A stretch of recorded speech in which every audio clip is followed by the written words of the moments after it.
Hello, everyone, and welcome to episode 8, I think, of Pyre. Sorry for the slow start.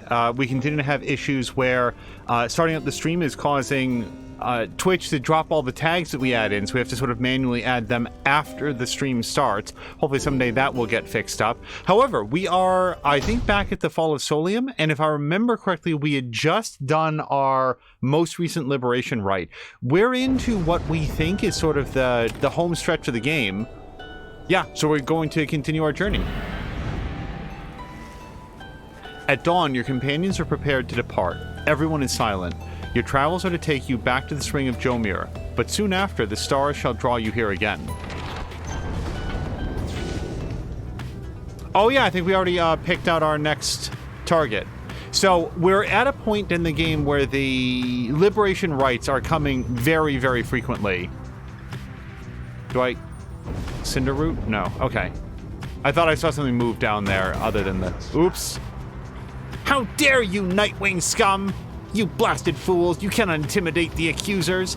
We shall face you soon enough in a forthcoming rite. But first, we have another pack of... I don't know why it's but first. Exclamation point. We have another pack of fools whom we must vanquish shortly. Until then, stay out of our way. Oh my goodness, hello to Caroluna and everybody raiding over. Hello to Caroluna, Innertooth, and anybody else coming over. We are doing another episode of Pyre because we are, like, I don't know if this will be the episode in which we finish it up, but we're pretty close to the end now. So I figured let's do a run to see if we can finish it up. And here we are at the Spring of Jomir. So our options. Oh, you guys are arriving just at the beginning. By the way, Caroluna, I just wanted to share the weapon effects in MechWarrior really look great. Just the way that, like, the sparks shower off of things and the explosions sort of balloon out from where the impacts happen. I particularly like you were doing those fighting, I don't know what anything is called in the game, but those twin lightning cannons that you were firing. Boy, those look satisfying to discharge. Those were really neat. Bertrude expressed an interest in taking this route to the Spring of Jomir, or Tizo suggests that this may be the faster route, leaving you with time for your vocations. We've done a lot of vocations. Let's see what Bertrude is going to get here. Locate the missing drive imps. I didn't know they were missing. In search of several drive imp stragglers and reunite them with their brethren. Your intentions to explore the dusty wastes of Fall Flat were dashed when, on your arrival, several of the wagon's strong-willed drive imps escaped. Fortunately, their disposition towards mischief proved predictable enough, and soon all the imps were once again accounted for. However, Bertrude also has a nasty bite to show for it. Pathetic creatures that would bare their teeth against us. You dress the minor wound, which ought to heal soon, but the incident took much of your remaining time this day, and left both you and Bertrude awaiting its merciful conclusion. Well, this sucks! Great call! We could have done vocations, Bertrude! Zerder saying that the lightning cannons sound like PPCs. So again, my only point of reference, and hello to Zerder, by the way, my only frame of reference is, and Moo, is MechWarrior 2, where the PPC, I want to say, like, events itself, my memory is like a big blue ball, like an energy ball would fly out. Moo says, you go live, and Carolina is always like, see you later, gotta go watch somebody, watch me some Auspicious Angel. I'm very glad that you guys are all here. I would hate to think that I caused anybody's stream to be cut short, but seriously, you guys, welcome. Carolina loves the PPCs, which I guess are the lightning cannons, but I love the ACs more. What are the auto cannons? Is that ACs?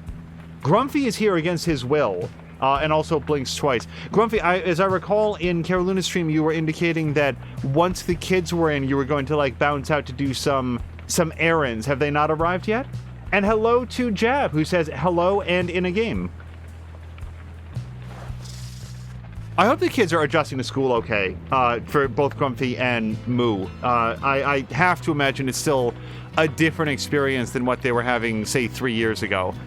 You notice Bertrude studying the Beyonder crystal. She sets it down as you approach. The mouthy wraith rebuketh our attempt to summon her. She insisteth that we are too young to understand. She must be referring to Sandra. It seems that Bertrude may be able to invoke her. Stubborn, that one, possessing of an ancient understanding, olden ways and olden times.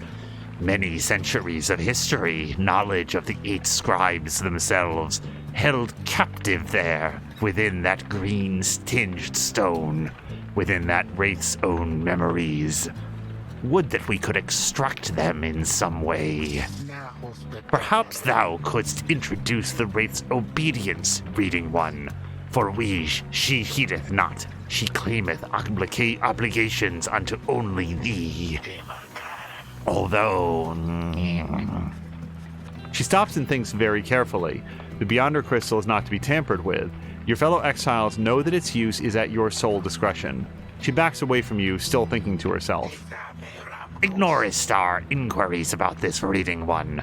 Our reasoning has taken us elsewhere. Her refusal to cooperate is like to be an ancient warning of some sort. 'Tis possible that others of the southern bogs know something of her, but we shall not be tampering further with such sorceries ourselves. Oh boy. That the wraith refuseth to cooperate suggesteth her predicament is suitably deserved. She heads out in a huff, but just as the air grows still and quiet, you sense something from the Beyonder Crystal. Mouthy wraith, she says. Can you believe it, reader? Ah, to be so young and foolish again. Sandra the Unseeing laughs to herself. Your proximity to the Beyonder Crystal must have been sufficient to invoke her, in this case. That crone of yours is far too curious, I think. But it appears that even she has learned her lesson in this case. Thank the stars I am beholden to no more than one among you Nightwings at a time. And thank the stars that happens to be you, rather than her. And if that crone attempts to lay her fingers on my Beyonder Crystal again, I shall just have to torment her dreams till she's my age. Do feel free to mention that if it comes up. Now, farewell. You know where to find me, lovely reader. She vanishes. It seems that Sandra proved resistance to Bertrude's tampering. If so much history is trapped within the Beyonder Crystal, then there it shall remain for the foreseeable future. Grumpy is saying that the kids are in, but Grumpy is still here. Oh no, his attempt to excuse himself for errands did not go well. Which is better though, Grumpy, getting to hang out at home with the family or errands? Because I kind of feel like I'd prefer the first one. Maybe it depends on what the errands are. Lawn mowing, cleaning out the basement, yeah, rather be with family. Picking up pizza for everybody? Nah, I could be persuaded to go out. Okay. Let's be on our way. Big Bertha with the Bertrude rather, with the -2 quickness for this match.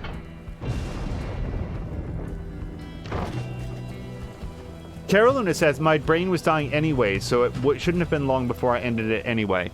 Caroluna, I also, like I said, I was sort of like between different stages and listening as best I could, but at one point you had somebody else come in for like some multiplayer. Did that wind up working out? Were you able to play with that person?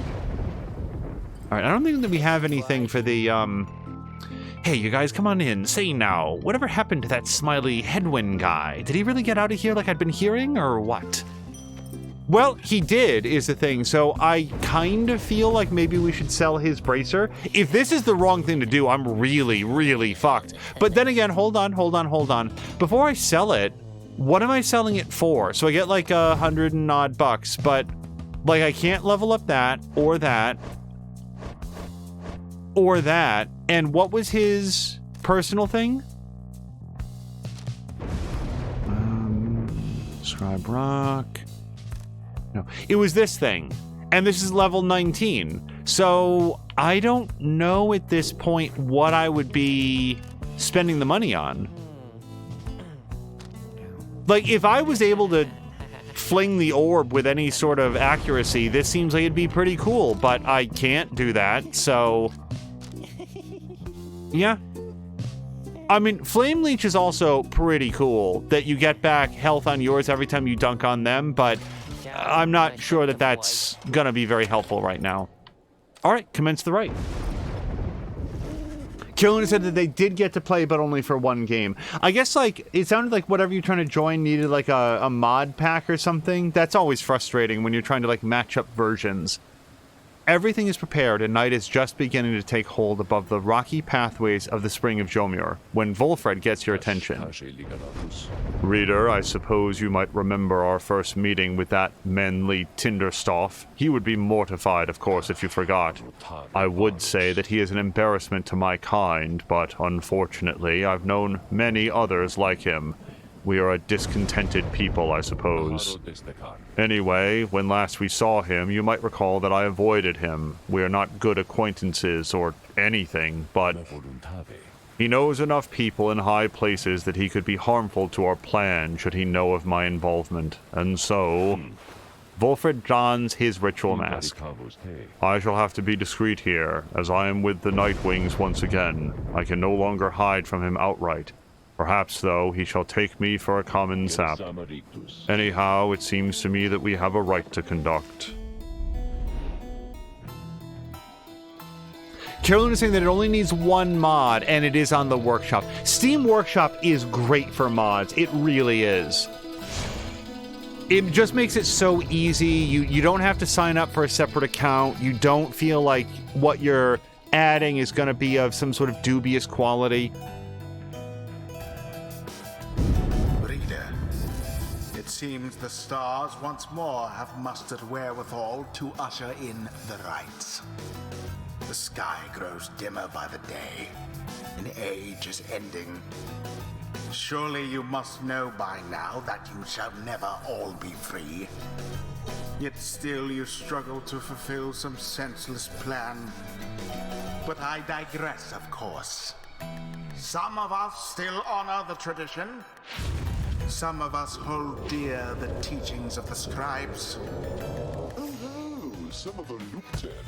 My, what have we here? Why, the Nightwings, come to grace us with their presence once again. You think that you can simply cut us down like last time, is that it? You sense Volfred reaching out to you. Reader, let us indulge him for the time. Perhaps he shall reveal something we can use to provide a disincentive for his meddling. Just let him keep on talking. I shall attempt to remain hidden. And the colors of those raiments. I mean, they are rather gaudy in this light, I have to say. Although, I mean no offense at this, of course.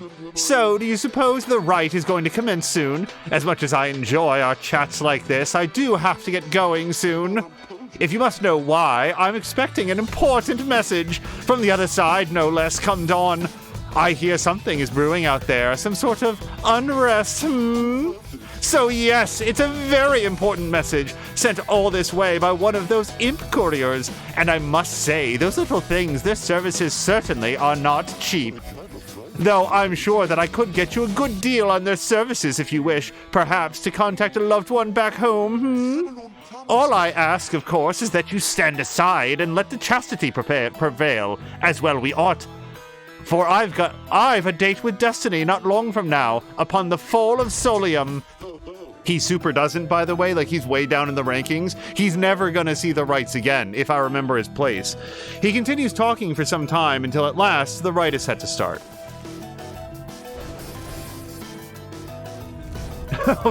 Moo and Innertu, thank you very much for the kind words. Oh ho, my, look at this wonderful assembly of exiles come from all different corners, Such a colorful retinue you Nightwings have. You know, I heard the most preposterous rumor about you, that you are harboring an especially notorious criminal, one who has designs upon the Commonwealth itself. He looks right at Volfred. But I could not imagine such outlandish tales could possibly be true, Anyhow, I so would like to meet everyone here. Hello, good Nightwings. I am H. Manly Tinderstoff, and truly it is a pleasure to make your acquaintance. Manly has intruded on your privacy as you set to choosing your triumvirate. He could not be less welcome. He seems to be searching for someone in your ranks. So here's the thing. We've been advised to let him talk, so let's ask him to leave politely. You suggest to Manly that perhaps he ought to check on his own triumvirate in the key moments prior to the rite. Why, yes, of course, of course. I was just taking the opportunity to bid all of you salutations, for I so enjoy getting to meet my fellow exiles face to face like this. Yes, yes, there may be rules against this type of thing, but who's counting, am I right? I'm sure the scribes wouldn't mind if they were here. Anyway, now that you mention it, I ought to go check on my wonderful colleagues. See you shortly, and good luck! Manly leaves at last, leaving you to focus on the rite again. Choose now your Alright, I don't feel like we learned anything there, but here's the thing. We definitely want to have Volfred. I know that he's like supposed to be undercover, and what's more undercover than being right in plain sight? Also, I do notice that, I guess in the match, he's got green hair for some reason. Innertooth was asking Caroluna what webcam he has again. Yeah, Caroluna has a really sharp-looking webcam. Like just the quality of it looks great. So, I think that we usually want to open with... Yeah, let's bring Shay. Shay. And then we're gonna bring... Well, I guess it doesn't really matter, does it? Let's bring Volfred. Volfred. In terms of, like, getting experience or whatever. So... Let's bring Bertrude. Bertrude. Very well. Carolyn is clarifying that he has two webcams, but the one that he's using most commonly on stream right now is the Logitech something or other. He's gonna get the specifics. That insufferable sap, a blight upon his kind and an adversary we should like to pick apart.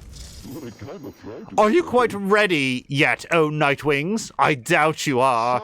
Because my colleagues of the Chastity and I, we have a trick or two we think shall take you by surprise. Just watch.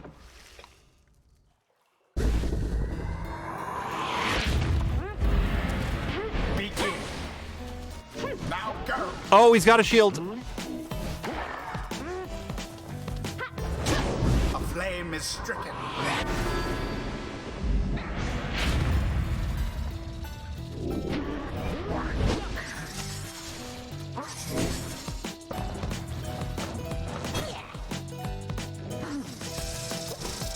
Go! In the name of Solium Myrrh. Oh, have Volfred plunge into their pyre. I would love to do that. Here's the trouble with putting Volfred into their pyre. He is the slowest dude in the world. Like, he makes Jodariel look like she was, like, Usain Bolt. Volfred Sandalwood. Why, is it really you, my dear friend? You must be mistaking me for someone else, Manly. However do you mean? I'd recognize that upright posture of yours from anywhere. I knew it had to be you. Oh, what a glorious surprise indeed. Oh, it's me, all right. But you're no friend of mine, Manly, no more than I am yours. So cut your nonsense for a change and face me like a proper sap. Oh ho, to have such spark left in those old limbs of yours. Well, if you want me to be rude, then fine. Let's have it your way, sir. That manly Tinderstaff has such a mind for politics. Would that he focused on the rights. Okay. Nope. Okay, not great. So I should really pass up on having that 25, I tried to jump. Getting that $25 to have Volfred go in. I just don't think it's gonna happen. Got! Shay doused the flame.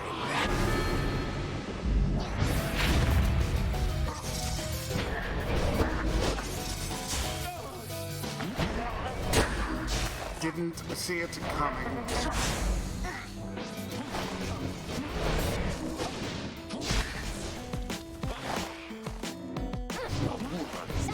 Oh, fudge. Okay, I have to stop. I have to stop trying to use Volfred. He's not built for it. Dangerously close.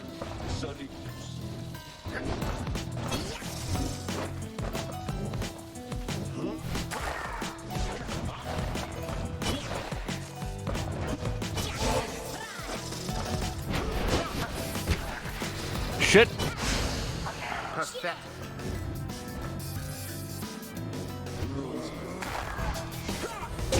Wow! Burning flame to ash. Why don't we just have Superman on the other side then?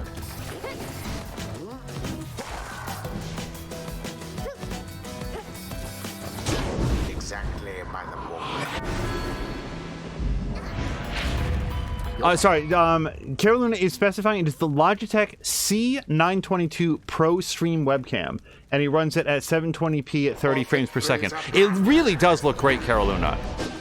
I think it's like, it does a very good job with the fact that, like, you are always very clear and in focus, and also, shit! Well, now that was exciting. Yeah, see, I don't feel like there's anything I have to stop them.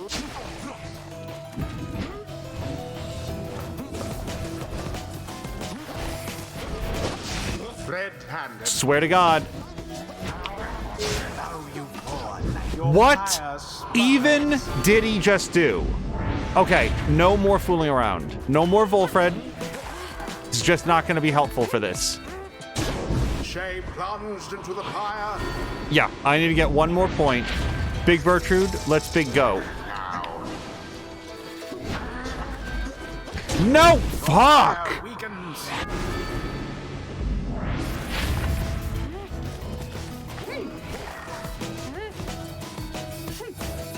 Okay, You'll that's have to do better. way farther than I intended to jump.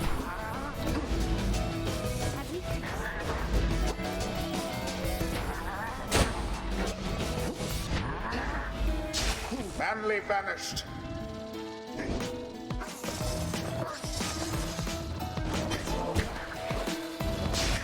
Oh, okay.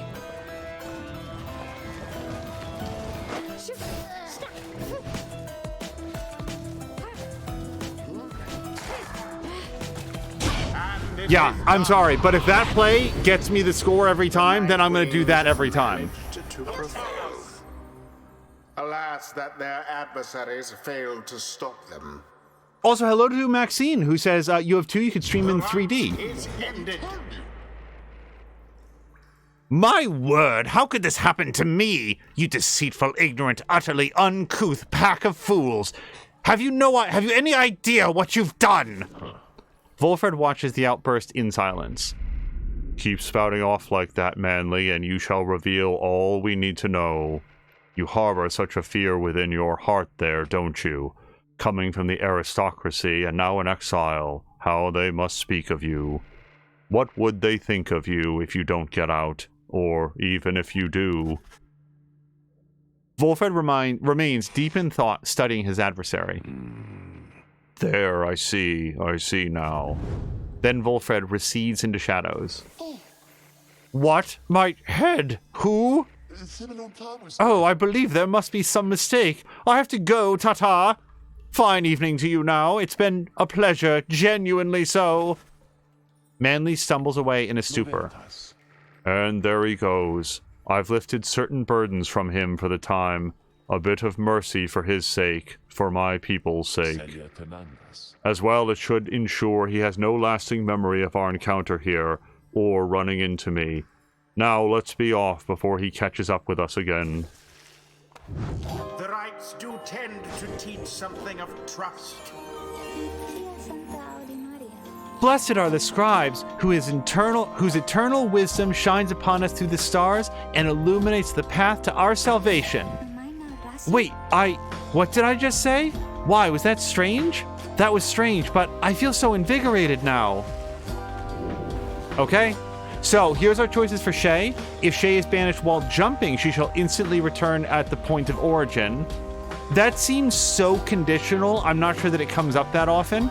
The other option is the brief charge-up time before Shay can cast her aura is greatly reduced. That seems even less useful. So we're going to go with false step. Anything that keeps Shay Is Kelma rope collar. on the field more often is good. Volfred there would see the light. Now, Maxine's asking Manly ? Scott ? Scott Manly, that name does sound vaguely familiar, but I'm not placing it. Is there a Scott Manly? That sounds like a name that I've heard, and it is not anywhere in my memory warehouse. Innertooth is saying, Meritic, RB 750 GR3, or the Ubiquity Networks Edge Router X. And hello to Harmonious Crow. Crow, I looked for your VODs earlier today and I did not see. Did you have a chance to do that stream? Because I wouldn't have seen it live, but I did check for the VODs, and at least at the time it did not appear that there was one up. Nothing up yet. Okay, I just wanted to... No, don't be sorry. I just wanted to make sure that I didn't miss it. That's all. Scott Manley, says Zerder, does a lot of space-related YouTube videos. And Intertooth also says Scott Manley makes YouTube series explaining stuff. I know I've heard the name. I cannot currently remember if I have seen any of that content. And I've seen it saying, yeah, famous YouTuber about space stuff. Intertooth says, I thought people here might have ideas. Wait, wrong window. Anyway, Zerder says, Scottish intro screen has a stylized spaceship. Yeah, I might recognize him if I saw or heard him again. Long did I bide my time in anticipation that one day the Nightwings would reform under a common cause. To be a part of it myself, it nourishes the spirit. So, what do we like? Volfred permanently gains +5 hope, hastening how quickly he returns from his banishment. That sounds pretty good, because he gets banished a whole lot. Once per right, if Volfred's adversaries extinguish his pyre, it is restored by +40 instead. That sounds like an absolute lifesaver. It only works once, but by God, it might stop us from losing. It basically gives us a functional 140 points in the pyre with Bertrude on the field. It also means that she deals more damage to their pyres anytime she can make it in, so I feel pretty good about it. Your sordid business someplace else.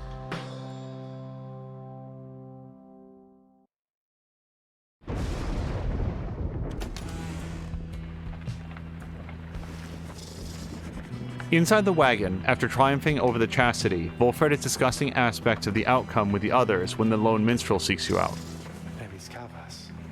Pardon the interruption, reader, though I need to ask for a moment of your time while the night is clear enough for you to see. Please come have a look outside. Perhaps the news of your next destination may further stir the hearts of your companions.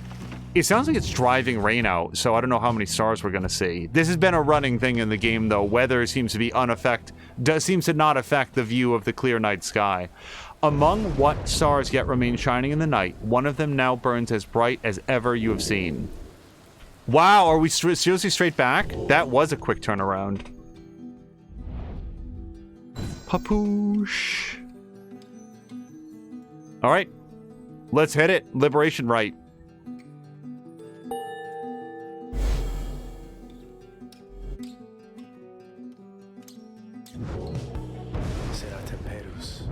The cycle turns even more quickly now, until such time as it shall shudder to a halt.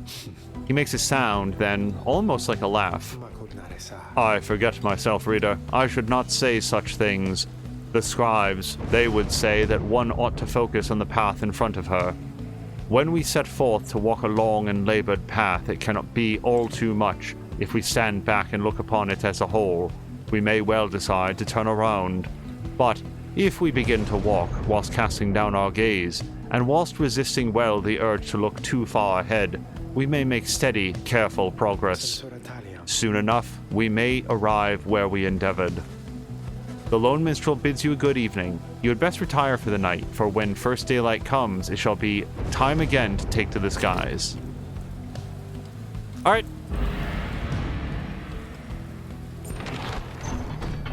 Maxine is also saying that Scott Manley ends all of his videos with fly safe and starts them with hello. I do also always like, okay, always is doing a lot, but I do like it when I hear British people say hello, because they're always like, hello. It just sounds very, actually, you know what? It's not just like British people, because I also like the way that Carol Luna says hello. Oh, hold on. Bam! Your wagon reels from the impact of some sort of massive object slamming into it mid-flight. What was this guy's voice? I might have just been doing my own voice. False Nightwings. Or like calls down to all of you from atop his wagon. Again you seek to climb that accursed mountain beneath us. Again you seek to take my rightful place. I should send you crashing down into it that you might fall as I have. He stares down at all of you. But I shall not. Rather, we shall meet upon the summit ere the last cycle of the rites has ended. Until then. If we're fighting him, I'm like, whether or not that's like this particular one, it looked like he just left, but either this is the second to last one or less likely the last one, he's gonna win. Like, I can't stop him from winning. He's way, way, way too fast. So, I don't really care if Volfred gains favor, though. Let's get Shay in here, right? Yeah. Carolina says, do I say hello in a special way? And also says, I don't know how many eyes I have. It is very difficult to see your own eyes. I've been trying for a while, and it just seems like I can only see one at a time. You make a landing, it depends on how far out I take them. You make landing on the sacred Mount Alodil after your encounter with Orlek. Orlek spoke the truth. He has a right to gain the summit. When the time comes, Celeste shall deem him worthy, and shall let him pass. While he has transgressed against the rites, he has also already been anointed and prevailed. Nothing is written in the book on this, and liberty ought already be his. For the time, it seems that he has not yet traveled to the summit. Perhaps he is still making preparations with his fellow exiles. When exactly Orlek intends to make good on his promise, he did not make clear. For now, you are to confront Udmilde, oh boy, and the withdrawn upon the summit, but first you may prepare. Maxine is saying, wait, oh, mirrors! Oh, I really should have thought of that. That's way better than the method I've been using to see your own eyes. Later that afternoon, you accompany Shay through the old masonry of Temple Cistern to the monument of the Underking Auras. O scribes, if it is truly your will that the cycle of the rite shall soon be ended, then I look forward to its glorious conclusion. May the worthiest among us reap your generous blessings, and may we all, who are so fortunate to be a part of your traditions, bear you in our hearts forever.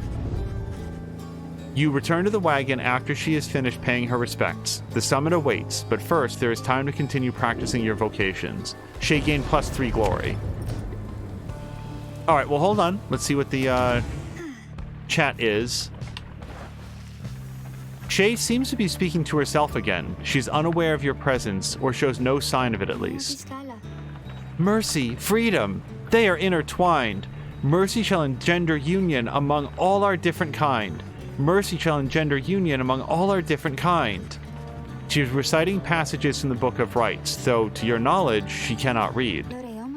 Freedom to the worthy. The downside cannot let us all go free. Thus, freedom to the worthy. Is that not so, O Saint Triesta? Is that not the conclusion which you formed with your 7 most trusted friends? She pauses for a while, as though listening, and nods her head from time to time. Yes, I see. Well, I am ever grateful to you, Saint Triesta, for your guidance and your perseverance, or presence. And I wish all of your friends safe passage there among the stars. It must be so very beautiful out there. With your wings you can fly freely, can't you, Saint? You can visit me at any time. Come and go as you please, from the stars all the way here. You do not need a pair of wings in order to be free. I know. And yet, sometimes I wish I was like you, or like Miss Pamitha. But I know I am the way I am because I'm meant to be this way. And I know that you are always watching. So thank you, St. Triesta Tithys. Thank you and your friends. She wanders out into the afternoon, leaving you there to consider her words. In the Commonwealth, her unwavering faith to the 8 scribes would have been seen as a delusion. Such prayer or communion was forbidden. The scribes were mythical figures, but even they worshipped the stars, and it was the stars that lighted the way for the founders of the Commonwealth, or so its leaders taught. I don't know. So just for the record, we've got Shay, Tizo, Volfred, and Big Bertrude. I legitimately don't know who among them I would want to go home. And if you're thinking, wait a second, Volfred is the leader of the pack, doesn't it make the most sense for him to go?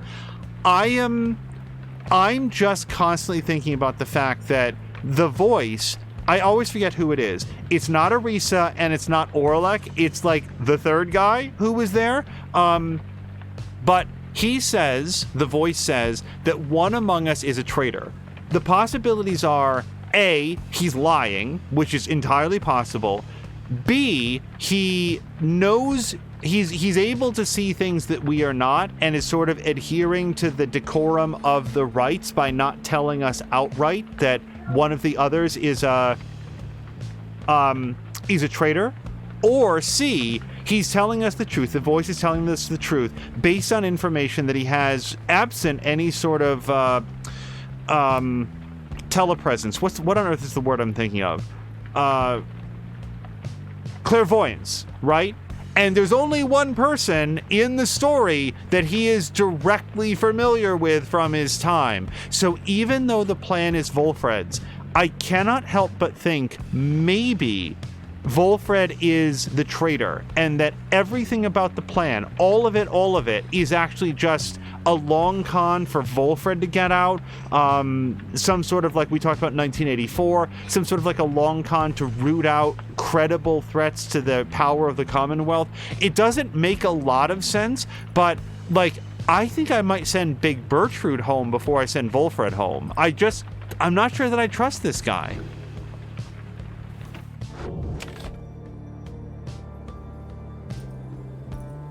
Mentor companion. Wow, these are both kind of equally not great. So I'm gonna mentor Volfred. Like not critical is what I mean. Like, it's not that they're bad, it's just, yeah, let's go ahead and mentor Volfred. I should be interested to see which lessons you've taken from the book. You and Volfred compare thoughts on how each of your fellow exiles can contribute to prevailing in the rites, and in which groups of 3 they maybe can achieve their very best. I wanna be the very best within my group of 3. Bum, bum. Okay, the 3 must act as one. So says the book. All of this attests. Oh, I'm not reading in his voice. That's fine. All of this attests our faith in one another and ourselves. It's just the flavor text that we got, that he got a schooling in the book. Oh, interesting. Actually, Fox McCloud, I am very interested to see this. Wait, did we get a raid or something? Hold on. Hello to the Geek Pantheon. Geek, I'm very much looking forward to seeing this week's Kyber Shards, but I'll ask no questions about it. I want to watch it live with everybody else.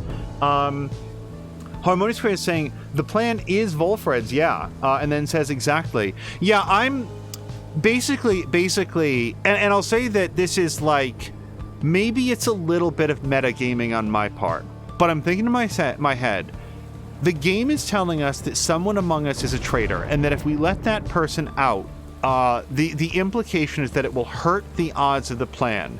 I am automatically thinking to myself, who would be the greatest twist villain? And it just so happens that we have them in our group right now. It would be Volfred, it would be Shay, the youngest of the group and the most innocent and stuff. Haha, I've been pulling one over on you all the time. Or Tizo, who's like the most agreeable dude in the world.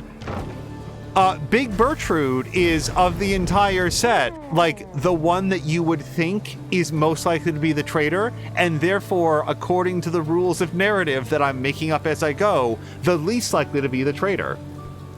Here in the splendors of Mount Elodil, you encounter a messenger imp come to deliver. Did I say? Oh, wait. I'm so sorry. I didn't finish up the thought very quickly.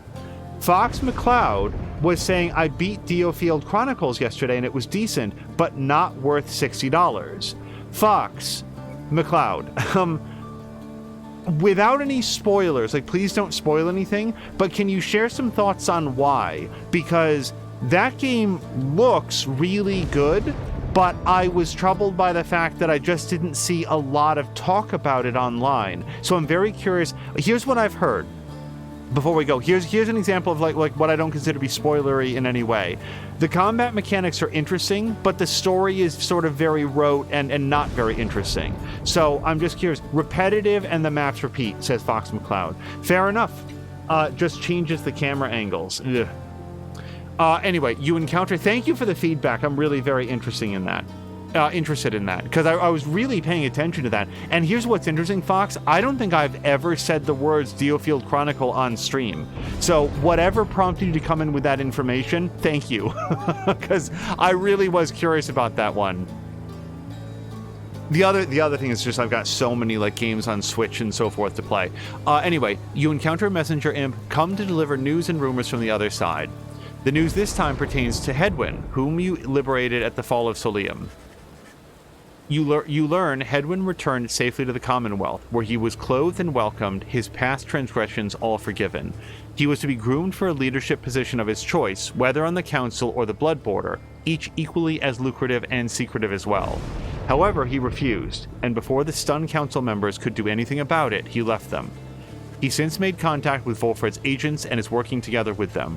Thus, the ranks of the revolution grow stronger. By the way, the other, most twist ending would have been for the traitor to be Hedwyn, and it still might be. I really want to acknowledge that. Just because he's like the hey, everyone, hey, I'm the good-looking Han Solo character. But it just... If he's playing a long con, he's just doing a really good job of it. Like, he really tricked me, is all I can say.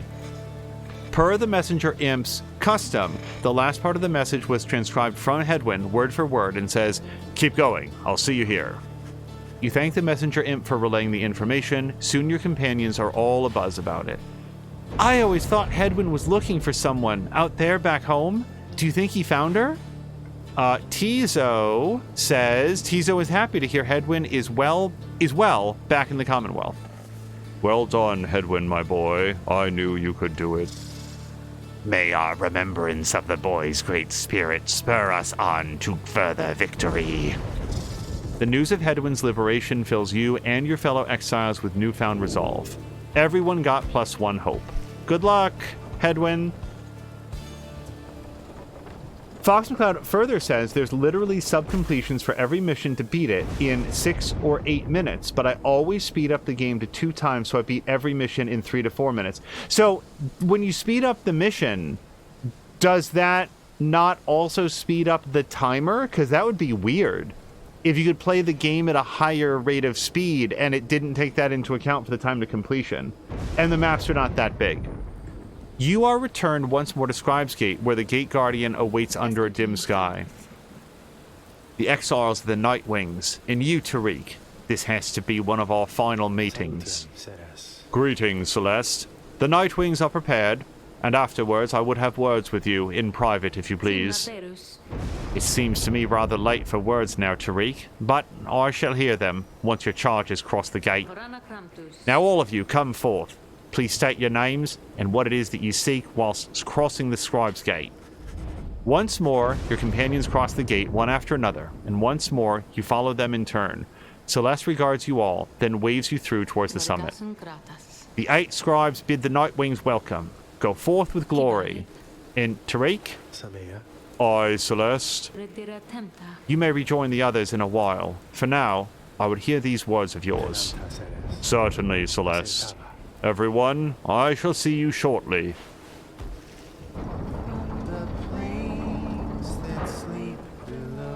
Oh, we have new music.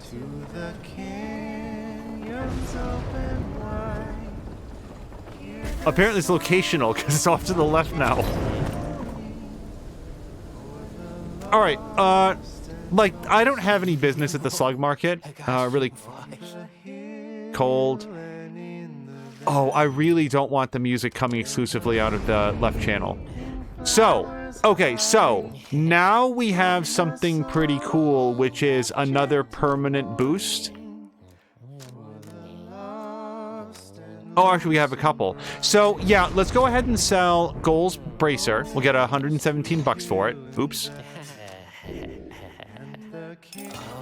And do we want presence or quickness? You know who I want presents for? Volfred, specifically. Yeah, let's get this for Volfred.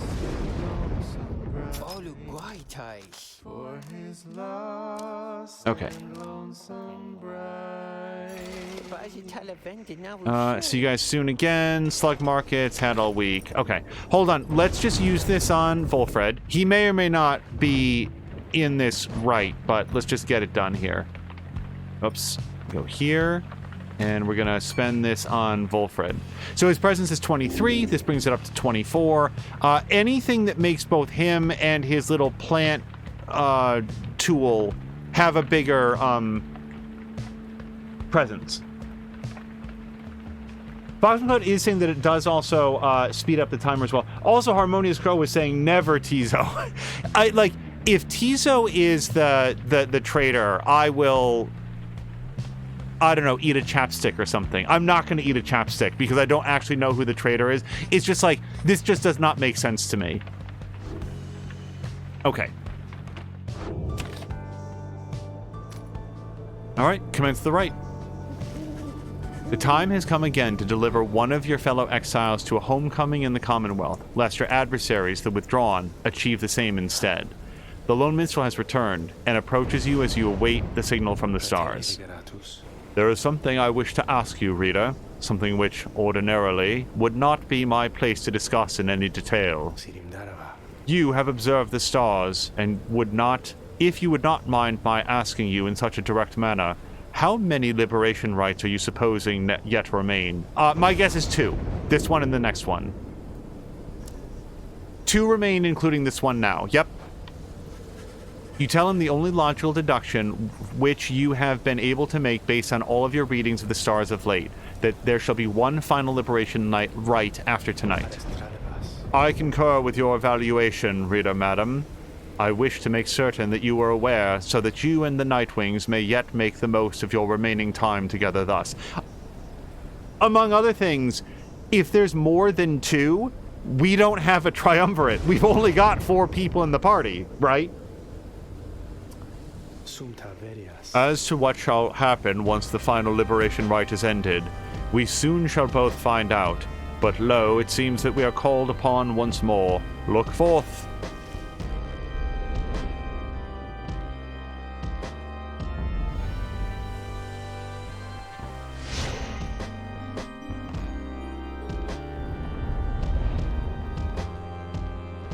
Honestly, I think that it's like a balancing thing that the game does, that it blasts that flash bomb in your eyes just before the match.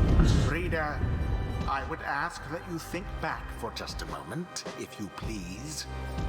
When you first looked upon the Book of Rites, think back upon the words that it revealed. Oblige the voice that tells you more. Oblige the voice that tells you more. Would that the scribes were here among us still. I would not sing your praises to them, rest assured. I trust that you shall savor this occasion. You shan't have to oblige me for much longer. The pyre is burned, and each of the triumvirates is present and prepared. I concur. The pyre is burned, and each of the triumvirates is present and prepared. Then, anointed one of the withdrawn, come forth now and declare yourself, and pay any respects you have unto your adversaries, the Nightwings.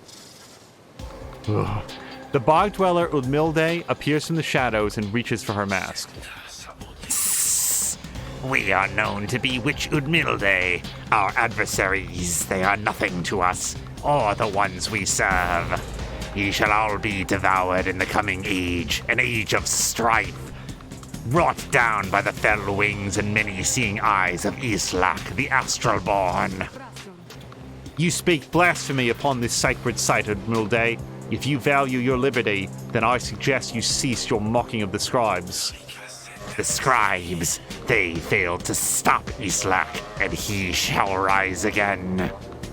As for ye Nightwings, ye are of no consequence in Islak's grand design. She dons her mask once more. Soon we shall return unto the land which Islak shall usurp, where we shall offer him our blood, and that of many, many others.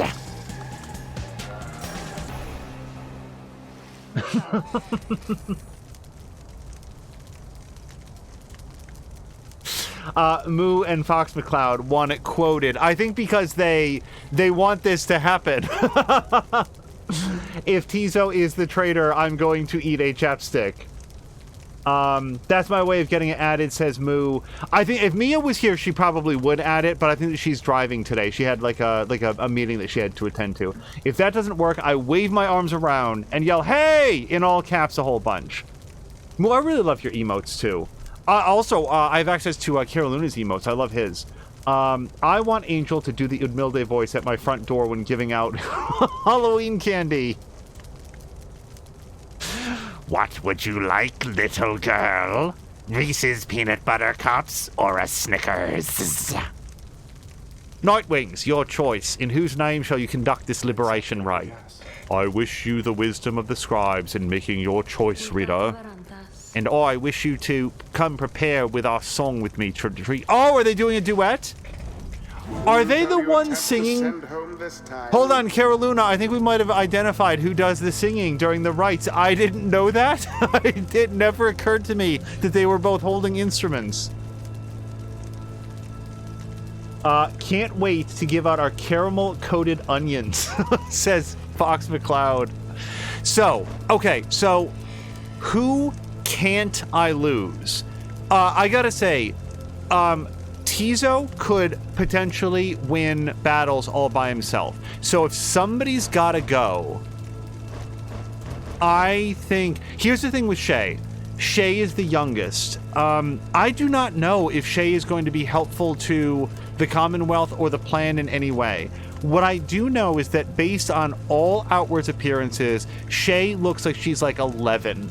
And the fact that she got kicked out of the Commonwealth for what appears to be a superstition against what might be mental illness, I don't like that, and I want to send Shay back to have a choice at a life in a place that's not a wasteland where everything sucks. So we're going to anoint Shay.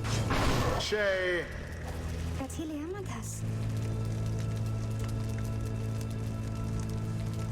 Harmonious Crow is noting that he is called the Lone Minstrel. I guess I just considered that like an honorarium rather than like an actual vocation that he was doing. Oh, you mean me? That I get to go home? But the 8 scribes, what if they still want me to stay? Who shall stand with her? Well, let's bring in Tizo, because why would we not? Tizo. Tizo is determined to help the Nightwings prevail in the Liberation Rite. I mean, like, here's why not Tizo. The other person that I would send home is Tizo, but the thing is, Tizo is home. Like, he's from the download, the downside, whatever it's called. So, like, I really like Tizo, but even he has sort of expressed that visiting the Commonwealth would be like a fun thing off his bucket list. It's not really like the thing that he really wants to do. And then, sure, let's bring in Volfred. If we win, well, I guess even if we lose, Volfred's going to get some extra experience points, and, actually, there's not much other thought.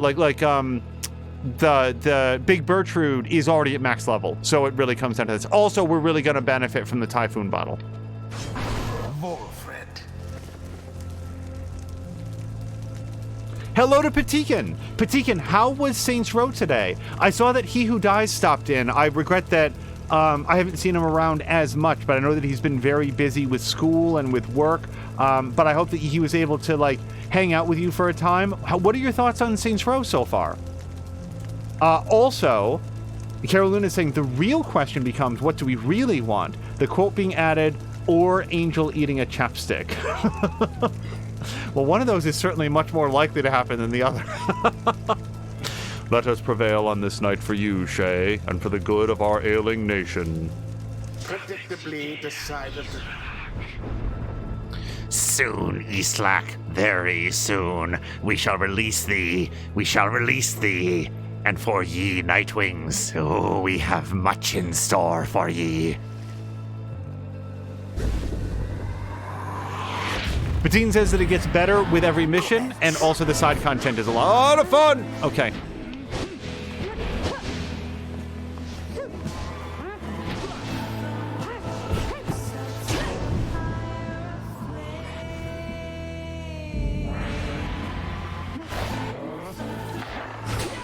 Fuck!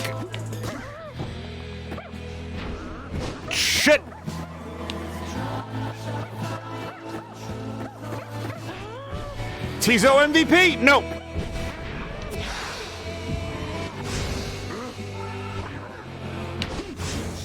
What even is happening? I mean, at least they're poisoned by the Typhoon bottle, but Jesus Christ, dude.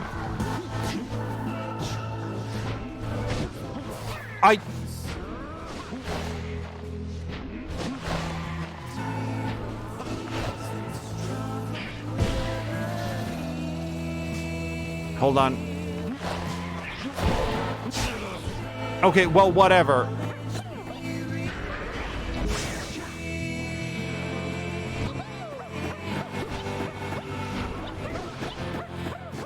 Go! Oh, God. God damn it.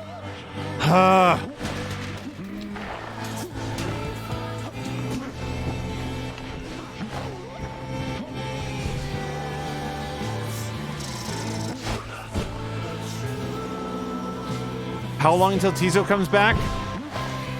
God damn it.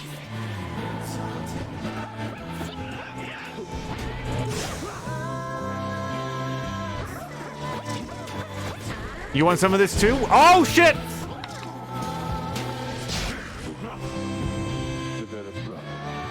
Okay, I don't know what that means.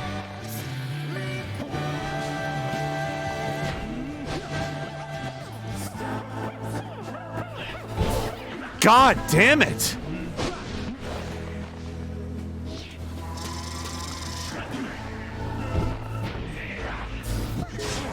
Oh, okay.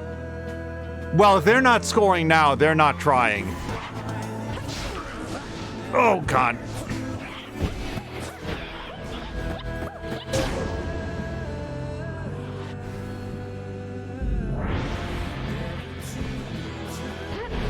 Patine's also saying that the LARP side missions are a lot of fun.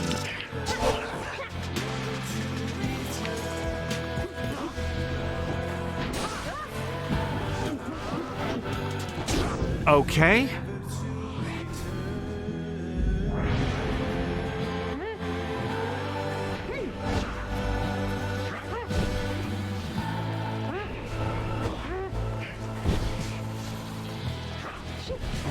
Shit! Someone grasp the orb.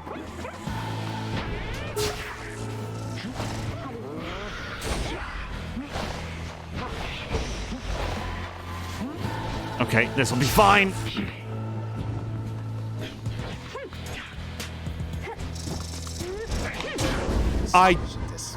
Christ. You seem unable to stop these people.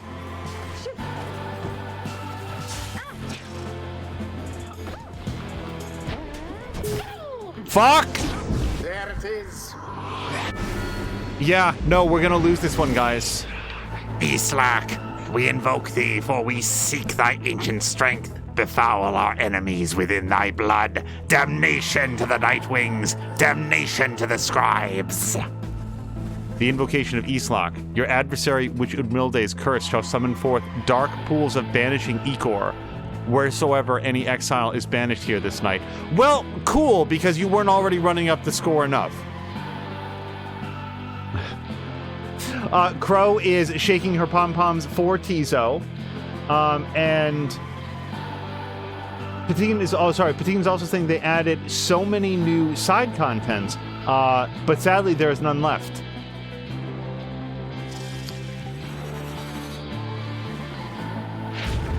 Like, why do you...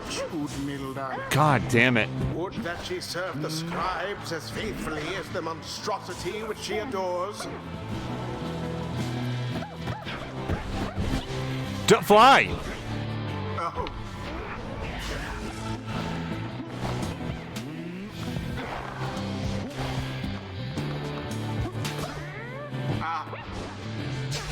Get fucked! Another banishment.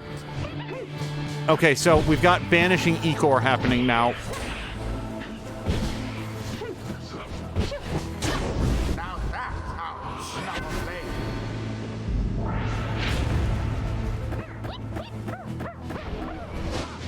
God damn it!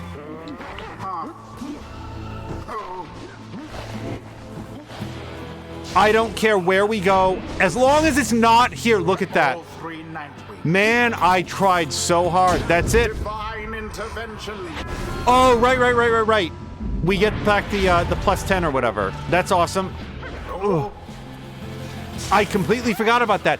Guys, they are exactly 1 split second ahead of me every time.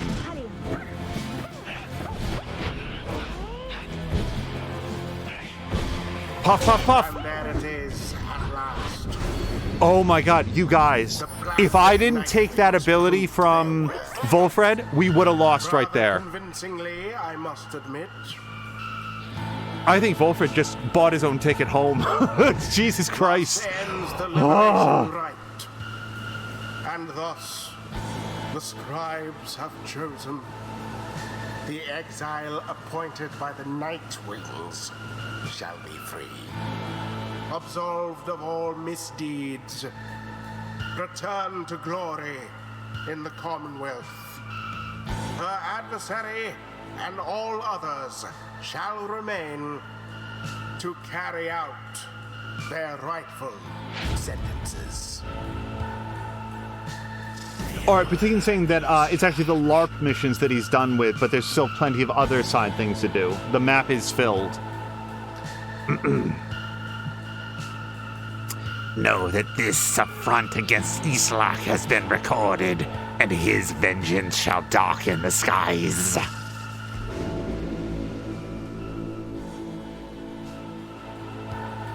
However I lost, you don't have to talk to me anymore. I can go home. I think this means I can go home. She shuts her eyes. By the scribes. By the scribes. But what will happen to you? What will happen now to you? To all of you? Can you not come with me? No. No, they say not yet. The scribes, they say not yet, although I think your time will come. Your time will come. And I will wait for you because I don't have friends back home. At least I didn't used to. So I want you to come join me there, okay? But now the scribes are calling me, and so goodbye. She falls into the shimmer pool, and then she is gone. Goodbye, and please, oh scribes, watch over them, okay? Shay has earned back her freedom. Bye, Shay. Godspeed, Moon-touched one. The cycle of the rites is nearly at an end.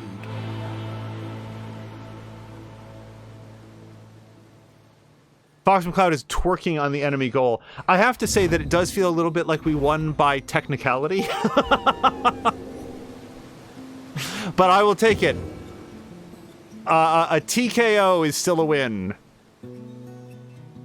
Actually, in some ways, a TKO is a more impressive win because you went the distance. But anyway.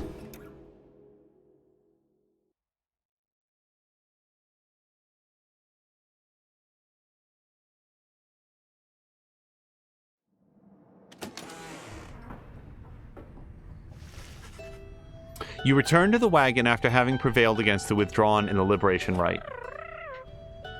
Tizo wishes Shay a safe journey home. So say we all.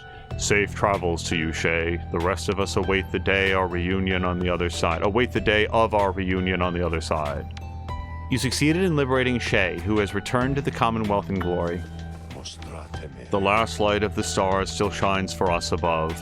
At this point, what is to become of our plan needn't be the subject of our speculation. I trust that we'll learn the outcome soon enough. That's not soon enough. Our actions to this point shall pave the way, perhaps our faith as well. So let's, for now, focus on this. We stand upon the brink of the last turn of the cycle of the rites. Soon we'll have a final chance to get one of you home. Now, reader, up for a little stargazing? Let's see where in the downside we shall be returning for these final rites. You turn back towards the darkness to look upon the last few stars too stubborn to relinquish their light. Determine where they lead. So I guess we do have at least one more, like, thing to do. Like an extra rite. Yeah, with the time left, I think that this might be the last episode. I think that we are now in the finale because we should have time to do two more rights. If it's this and then the liberation right. So, we can go fight Downward Dog. Oh, yeah, I want to fight that guy. Yeah, I don't like this guy, and I don't want him to go home.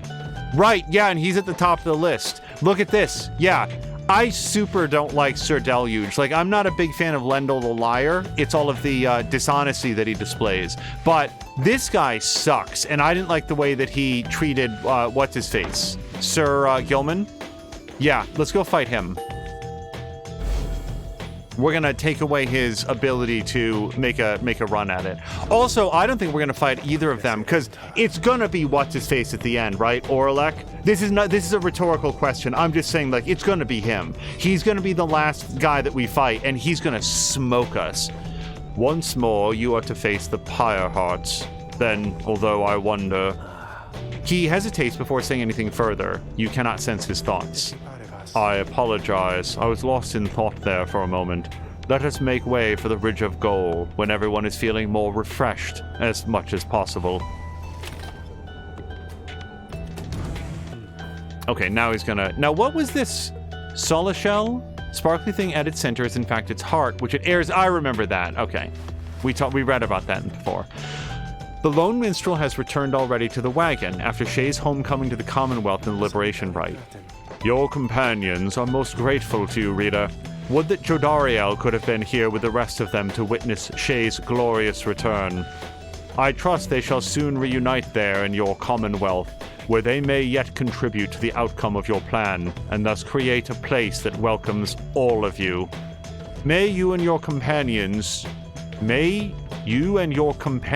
to continue to prevail thus. That too shouldn't be there. May you and your companions continue to prevail thus. Whatever. For now, Celeste and I are to return to our respective roles until we meet again at the Scribe's Gate. Rest well for now, Rita. He bids you a good rest of the night. So every once in a while, you do look at, like, the achievements in a game, just because, like, oh, is there something I should be doing? There's an achievement to, like, play a song on the white lute, which I assume belongs to the Lone Minstrel. I have never seen an opportunity to do that. This is not a request for a spoiler. I'm just noting that it's one achievement that I have been keeping, like, one eye out on how to do, and it has not been obvious to me. It is daybreak. You are to set forth now for the Ridge of Gold for what appears to be the final time. Thereafter, you shall return here for one last exile's final chance at liberty. It is also possible that, like, doing the final rite will not be the end of the game, but... Oi, mates! Look at what ran into us again. You gave us a proper licking last time, and we owe you for it. You know, I gotta say I kinda like your style there. Come right on crashing into us like you ain't even care. That's pretty good. Keep telling me, mates, we ought to do the same. Yeah, believe it or not, you are on the border between two zones. Caroluna says, I love the reasoning you use for so many decisions. I'm glad for that, Caroluna, because for me, it's one of the ways that I want to communicate that I'm, like, engaging with this in good faith. Some games I like, a few games I don't, but I want people to understand that I am, like, paying attention, you know? I'm trying to engage with them in the way that I think the developers would want. Tizo seems enthusiastic about this, or Volfred believes this should be an expedient path to the Ridge of Gold. We never do what Tizo wants. Let's do what Tizo wants. Actually, we have done what Tizo wants. I think we helped him catch a fish last episode, but let's rummage with Tizo. Rummage with Tizo! I would watch that on, what is that? HVC? What's the Home Improvement channel? Rummage with Tizo coming up next after Zombie House Hunters. The Little Imp Tizo's keen sense... What is it? TLC? Is that the name of it? The Little Imp Tizo's keen sense for things now takes you far into the sweeping plains of Bloomingpool. Keeping up with him proves difficult at times. All of a sudden, he begins to hop and screech. Skeeky-kee-kee-kee. Tizo wants you to help him dig up something right under his feet. You begin to dig in the vicinity and soon discover something long since buried, perhaps for someone such as you to find. A vengeful vow. If the bearer is banished, an ensuing blast can banish adversaries in a radius plus 250. I'm not going to use that, but it's cool. Like, if I didn't already have better tools, I would use that. That would be pretty cool. That's basically a suicide pact. You throw your guy at them, get them banished, and hopefully they pop in a big enough radius that everybody goes down. Okay, conduct the rites.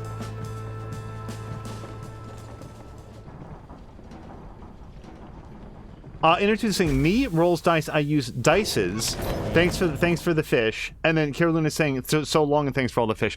Yeah, I really like Tizo, but it's like, and I know this isn't what you guys were talking about, but I'm like, do I want to send that dude to the Commonwealth? Because like, I don't know, I really like him, but I just don't know that he has a role there. So we could, no, I can't. I could raise the rank of something plus 10. Yeah, this is only usable by Shay, but that doesn't get us enough. Oh, permanently grants plus 1 quickness. Yeah. Yeah, let's sell this from Shay. And then we'll buy this one that gives a permanent plus 1 quickness. And then, let's face it, Tizo does not need more quickness. Bertrude could use more quickness, as could Volfred. Volfred's quickness is 8, Bertrude's is 13. It's not going to be a huge difference one way or the other. Let's give it to Volfred, because frankly, dude, he's so slow. Like, Volfred's the guy that on the chain gang, they just don't bother attaching to the chain, because he's not going anywhere. Okay, thanks you guys, and so forth. Hey, we forgot to close Volfred's cell. That's fine. He's not going anywhere. After making all of the necessary preparations amid the lonesome lands of the Ridge of Goal, you and your companions await the commencement of the rites. It is quieter even than usual at the onset of such events. The lone minstrel appears, bearing some sort of news. I have checked, and it appears as though the Pyre hearts have not yet arrived, reader madam. There is no sign of Sir Deluge or anyone. Their sigil is not set either. If what he says is true, then your adversaries are not present, then you presume the rite cannot commence. Oh, I have a feeling something's going to happen, though. However, the stars themselves soon indicate that you are mistaken. Orlok is just going to come and, like, I don't know, hit us with a lightsaber.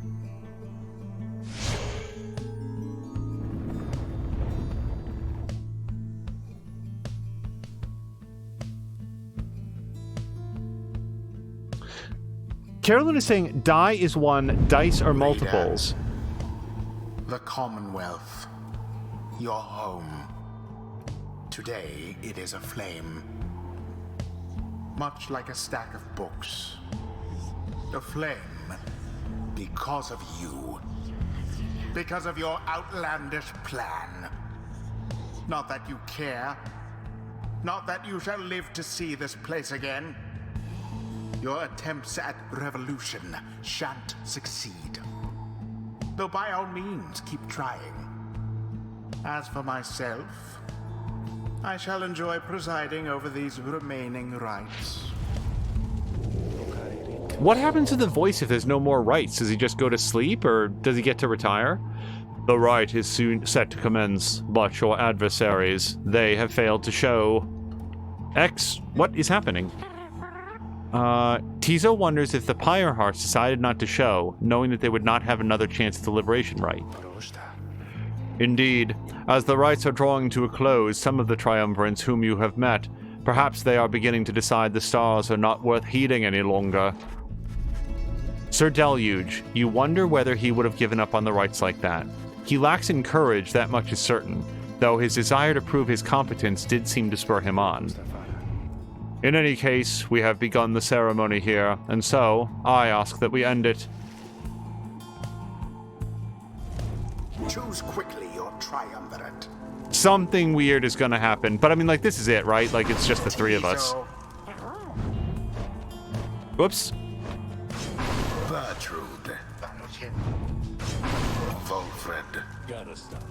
It is done. Let us end this now and be on our way. Conceding in the rights is frowned upon. Believe me, I should know.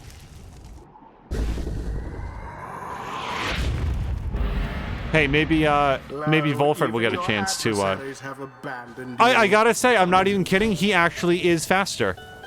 I didn't think I'd be able to tell the difference, but he's not speedy, but he's less slow. And it is done. The Nightwings prevail by default.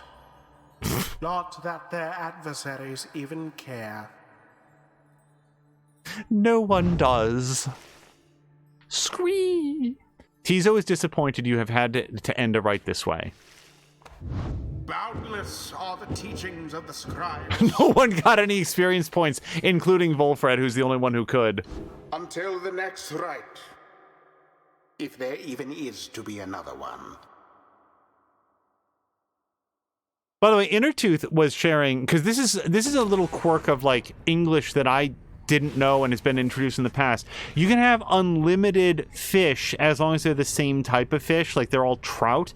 Here are 15 fish, but as soon as you add 15 trout and one, flounder, then suddenly you have 16 fishes, because now there's a different type of fish. Are there other animals for which that's also true? Like classes of animals? Because I wouldn't know that if I hadn't seen it elsewhere. No one speaks further of the Pyre Hearts back at the Black Wagon. Everyone is instead preoccupied with the right that is to come. Tizo can scarce believe that this is to be the final opportunity to liberate one of your own. The stars always shine with truth. The ending of the cycle of the rights is now upon us. He looks over at you. Please look forth, reader madam, and see this for yourself. You may well surmise where we are going next. The others turn to you as well. You turn towards the wagon's door. You know what you shall see out there. Now, however, the time has come to face it. Oh, Volfred didn't say anything. The dim and fading light of the final star still pierces through the darkness, demanding your attention, guiding you towards the end point of your path. Look upon it for the last. Maybe for the final right, we should just activate all of the, Death Stars that make it super difficult. The golden star burns bright over the fall of Solium. Oralek is already on his way. Yep. We always knew it was going to be against him.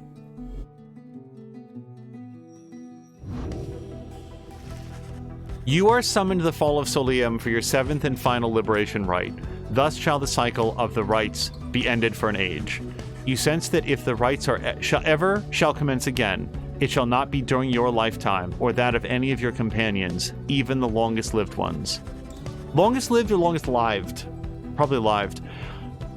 The stars reveal to you one thing more. The adversary whom you face shall be Oralek. Already he has crossed Scribe's Gate and awaits your arrival. If the 8 scribes created the Nightwings in their own likeness, perhaps it is only fitting that the Nightwings should, in the end, be forced to face themselves. It is a shame that we should have to confront Oralek in the end. Our goal should never have been at cross purposes. I am surprised that this is what the scribes desire. For now, it may be best that you recover until dawn. Regain your strength as best you can in the coming trial. Rest well, reader, madam. The group disperses as exhaustion sets in. At dawn, you fly to Mount Elodil to make a final effort to achieve your plan and get somebody home, but who? Well, I mean, for real though. So I was just talking about my general discomfort with sending Volfred home, but... Foolish reader. Your so-called friends. You are accomplice to their hateful plot. They are exploiting you. You shall never have your freedom.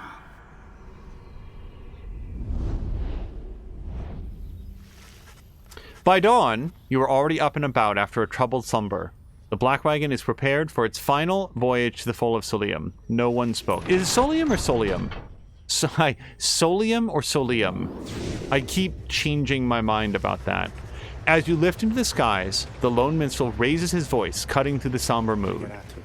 Reader, a certain olden ballad comes to mind just now. I think it may befit the circumstance. Perhaps it may help to pass the time along our flight. Would you mind it very much if I were to play this song for the Nightwings? Yeah, why wouldn't we? And besides, maybe this is the achievement that I was just referencing. I thought I had to play it. You urge the lone minstrel to play his ballad so that all among you might hear it. He begins without another word. I am not going to do the speed fly. The rights shall come to bear. Illuminate the signs. The exiles shall be there. All are not the same, but three shall be as one. Freedom in the flame. The end has just begun. Strength may break our own, but twisted make upgrade. Together on their own, the journey shall be made. The journey shall be This pregnant pause there. You sense Tizo shall gain favor from the scribes. Here's the thing. I don't think Tizo needs favor. That was really good because that song was exactly as long as it took to basically get here. Also, who knew that the Lone Minstrel had like accompaniment, like backup singers? You sense Bertrude shall gain favor. Yeah, Bertrude needs it more than Tizo does. So, Harmonious Crow is saying, so Bertrude next. See, that's the trouble. It's like, I mean, of the set, I actually do think that Bertrude makes the most sense. But here's the other thing, though, you guys. Big Bertrude has a crush on Volfred. Volfred does not reciprocate those feelings. Nonetheless, if we split the two of them apart, is Big Bertrude going to be working on behalf of everybody else, or might this... Like, I kind of feel like this is just more motivation to, like, oh, let's bring everybody home. But at the same time, it's like... I just feel like that complicates things a little bit. Also, she's, like, manifestly evil. I think that she's probably, like, the least objectionable of, like, the bog witches that we've met so far. Most of them worship, like, a death god that's going to come down and just, like, consume the earth. But Big Bertrude doesn't appear quite into that. She's instead a capitalist. Which, I mean, insert your own... your own judgments there. She's basically turned her evil ways and found a way to monetize them. Anyway, you touch down amidst the quiet solitude of Mount Aladil, to make pilgrimage to the summit for one last time. There, one last liberation rite shall soon commence. There, one last exile shall regain his or her freedom. All others shall remain to carry out their sentences here on the downside for the remainder of their lives. See, that assumes that the plan fails, I feel like. And in the Commonwealth, the plan of which you are a part shall either come to fruition or shall be suppressed. Seek. After having landed, you join Bertrude on an expedition to the monument of Molten Milithae for what is likely to be the final time. We beseech thee, ancient gods of the last age, and we invoke thine aid. We have traveled far to gain this summit many times, and stood steadfast with our compatriots who seek to leave this place. We now offer ye our services eternally, if ye would grant us such a boon as to ensure our triumph in the coming night. Long would we serve ye, O ancient gods, should ye accept our offer here and now. Soon she is finished. You return to the wagon in silence, feeling as though Molten Milithae has shown you favor. At dawn you shall begin your last ascent. For now, your vocations may occupy what little time you have to spare. +3 glory. So that's great, because that's more damage to their pyre. And you know what? You know what? This is actually a great time to forward to resources, because now, if this is the last time, we should buy as many of those doohickeys that give us, like, one-time boosts as we can possibly afford. Let's hit it. We can go here. Something Falcon Ron values, or here, a source of enlightenment. No, we want something that Falcon Ron wants. Okay, glowing shard. You got it.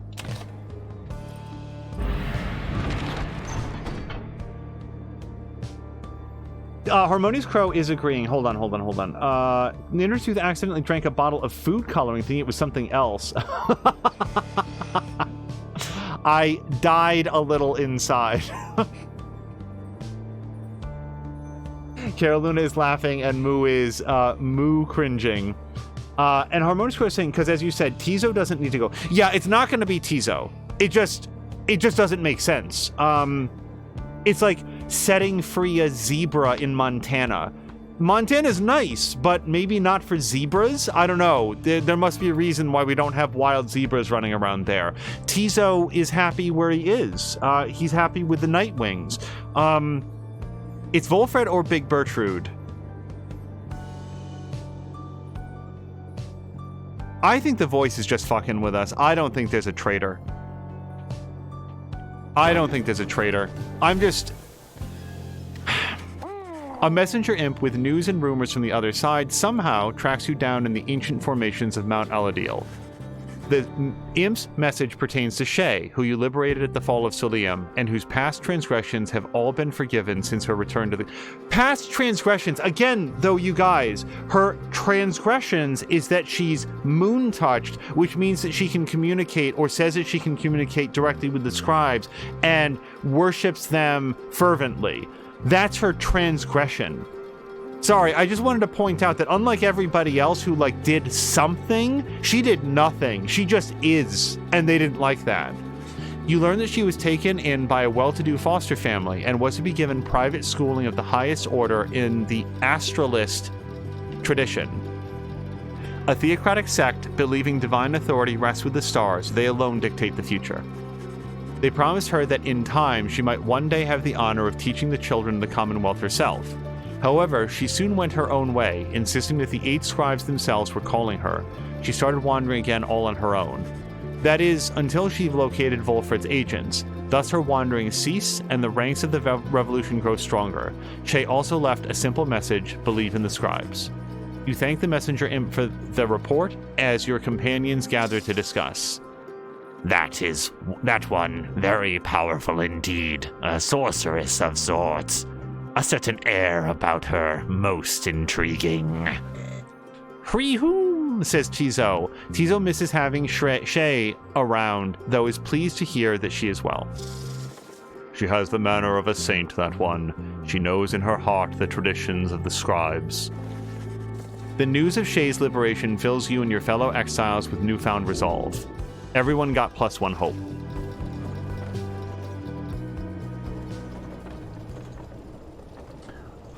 Thank you to, I assume, Patikin, or whoever took care of that. And hello to Dan Snacks. Yeah, you stand before the Scribe's Gate with your companions. The Gate Guardian is there. Dan Snacks, quick question. How are you liking, with no spoilers, how are you liking Xenoblade Chronicles 3? And I ask just because that'll probably be the next game that I've played on Switch, and I'm super excited about it because, by all accounts, it is extremely good. Like, the best of the 3, and given how much I wound up enjoying Xenoblade Chronicles 2, that means a lot. You stand before the Scribe's Gates with your companion. The Gate Guardian is there as ever, but you sense something different in her. The exiles of the Nightwings, we shall not meet again after the coming right. Tariq and I, it shall be time we take our rest, I think. Greetings, Celeste. I would tell you that the Nightwings are prepared, though this time I am uncertain anyone amongst us feels thus. We have a duty to uphold, Tariq. And then what, Celeste? And then nothing. Not the rights or us, not till the dawn of a new age. Now, Nightwings, step forward. Please state your names and what it is that you seek whilst crossing the Scribe's Gate. Dansnax is saying it is of Xenoblade Chronicles 3. It is the same as the last two to me right now. Basically a single-player MMORPG, which is never a subgenre that I enjoy. So I'll just say that right there is what I grew very tired of in Xenoblade Chronicles 1.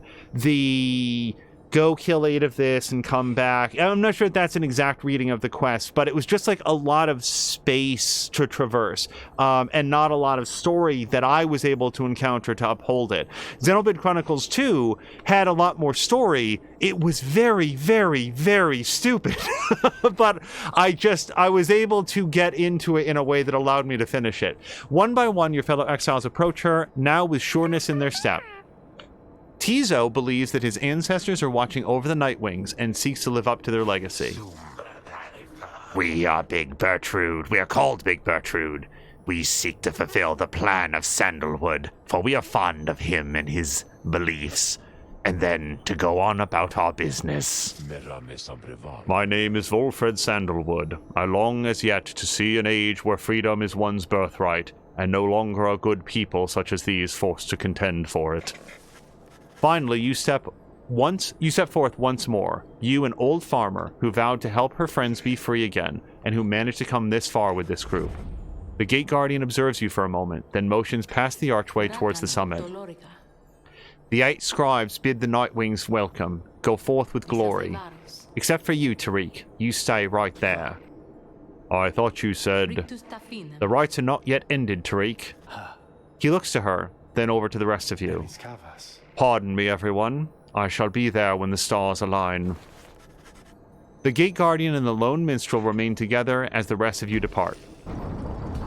And by the way, Inner2, thank you for reporting whatever that was. Dansnack says there's a lot of story, much more than the prior games, huge cutscenes. Sometimes you go for an hour or more without gameplay. I will, before I hit the next button, specifically the thing, like I've said on many occasions, the story and the world, the premise of Xenoblade Chronicles 2 is so stupid. But the cutscenes were so energetic. I loved the way that the action was directed. I loved the way that they would drive the story in ways that I found very unpredictable. I loved the writing around the characters. It's so weird to say that, like, the character designs were odious, but the characters themselves were so vibrant that I became very attached to them. So I'm not even kidding. It's not a bad thing in my view to hear that there's a lot of story. I don't know if it has the same director or whatever, but boy, did I really love the cutscenes in Xenoblade Chronicles 2. You have gained the summit of Mount Aladil for the 7th time, the final time in what any of you shall have a chance to leave the downside. Carolina says that sounds boring of the cutscenes. See, the thing is, if you get, like, really invested in the story... Hey guys, I just want to see what he says. I skipped the last bits of his dialogue, but let's hear what he has to say. I guess you probably heard the big news, huh? Yeah, I'm going out of business here, I guess. Just hasn't been the same, you know, with the stars fading out and stuff. Anyways, just wanted to say you guys are great, and I'm sure I'm gonna miss having you guys as customers and all that. But I got some good news though. All my stuff, it's all on sale now, and I'll throw a little extra there just for you, okay? So enjoy, and maybe I'll be seeing you guys around, okay?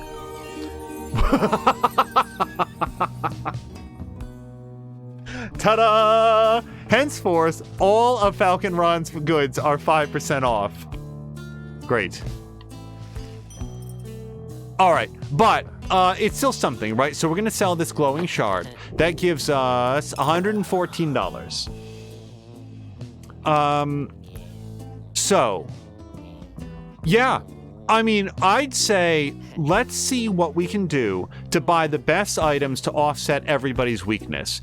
Bertrude and Wolfred are very slow, so I think I probably want to do that.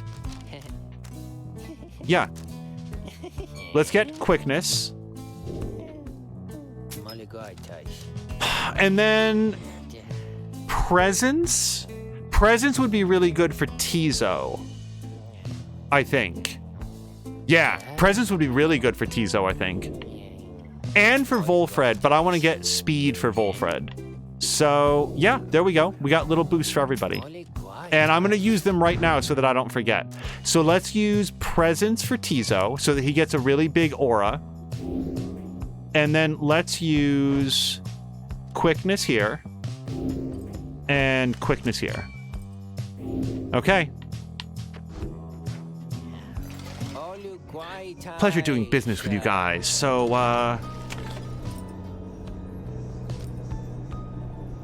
yeah, I have not yet jumped into Xenoblade Chronicles 3 because I've been trying to finish up my first ever, like, actual finish it all the way to the end of Fire Emblem Three Houses. Because, like, I love that game so much, but it, like, it can be slow at times. So sometimes looking and being like, oh, I don't know. And then I'll, like, turn back, like, it's a great lunch break game, but I don't get to take lunch all the time. So that's where it slows down. You have gained the summit of Mount Aladil for the 7th time. Very few stars remain above to light your way as you await the commencement of the final liberation rite. But thank you very much for the feedback. I always love asking people about the games that they're playing, especially if I'm like not joining live because I want to evade spoilers, but thank you very much for that. The lone minstrel finds you clutching the Book of Rites, seeking there perhaps some bit of wisdom that has eluded you thus far. Rita, we may not have a chance to speak again after this. I may have to go. I wish to say that I am grateful for having made your acquaintance, and I shall remember you with fondness. I wish you well this night and always. Go forth with glory. He then he looks up and extends his hand in friendship. You clasp it. You see Tizo has joined you. All of your companions are there with him, in fact. Tizo says he wants you to know that he has the utmost faith in you. Reading one, you art both wiser and less irritating than most others of thy kind. We have learned something from thee, and we are grateful. It is strange for me to say, given the circumstance of our meeting, reader, but it has truly been a pleasure.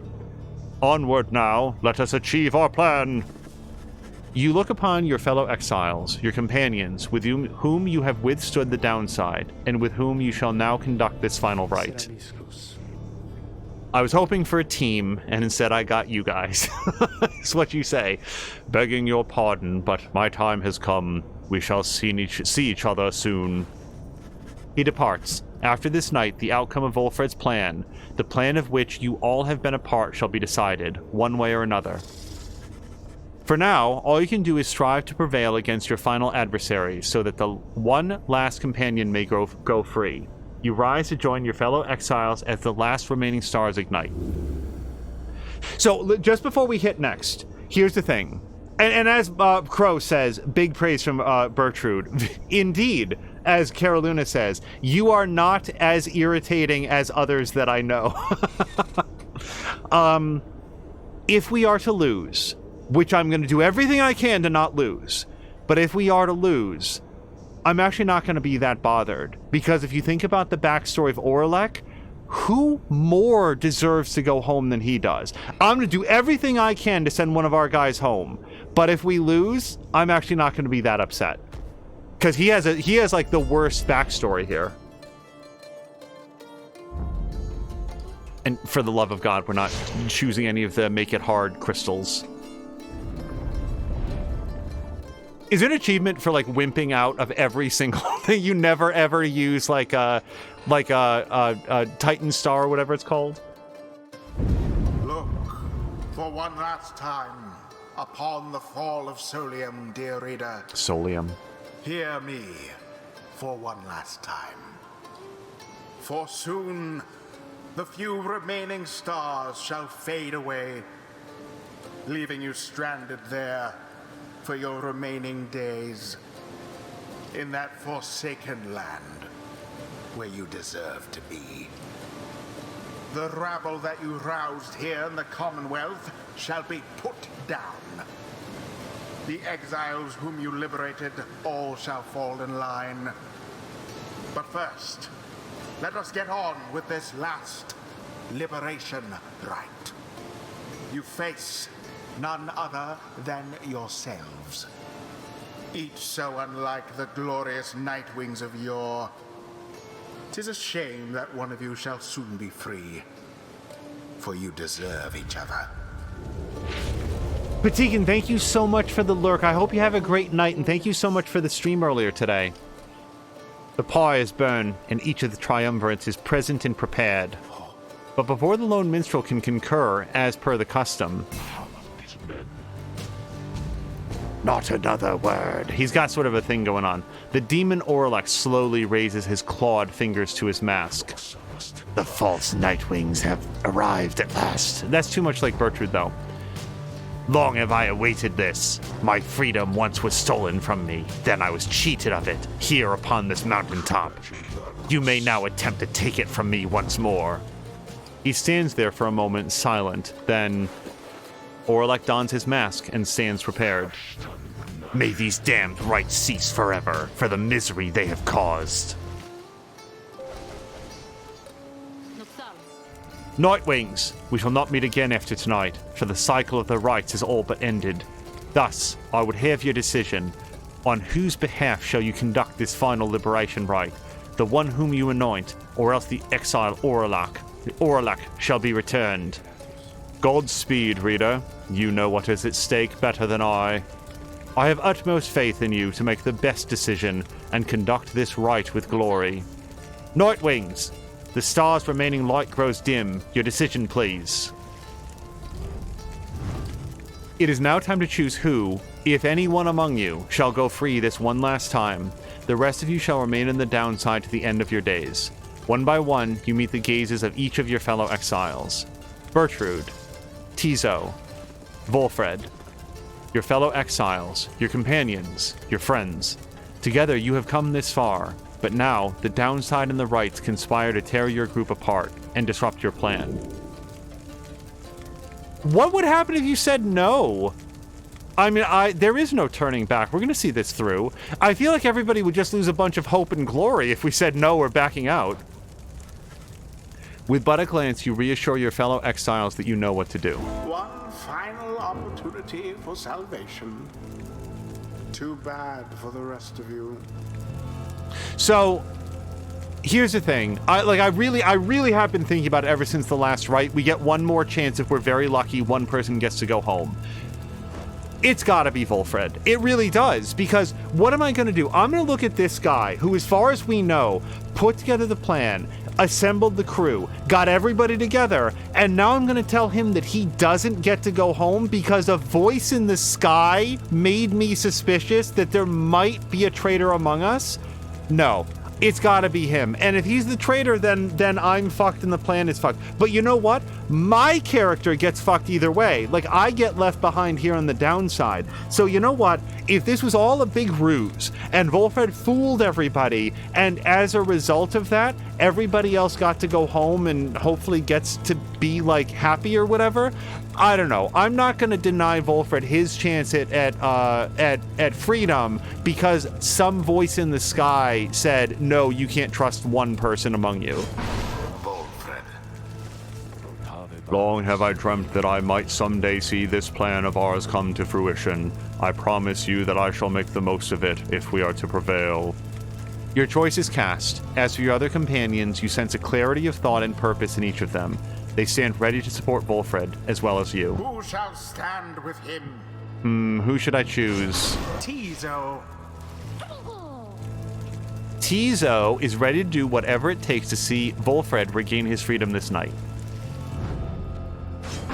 Bertrude. Thy will is ours, Reading One. Let the remaining stars shed their last light upon our ceremony here. The choice is cast.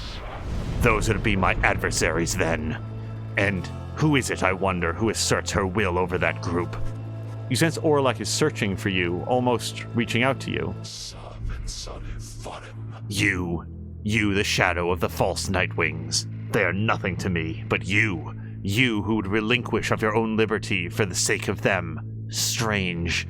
It is fitting, then, that I should have to face one such as you.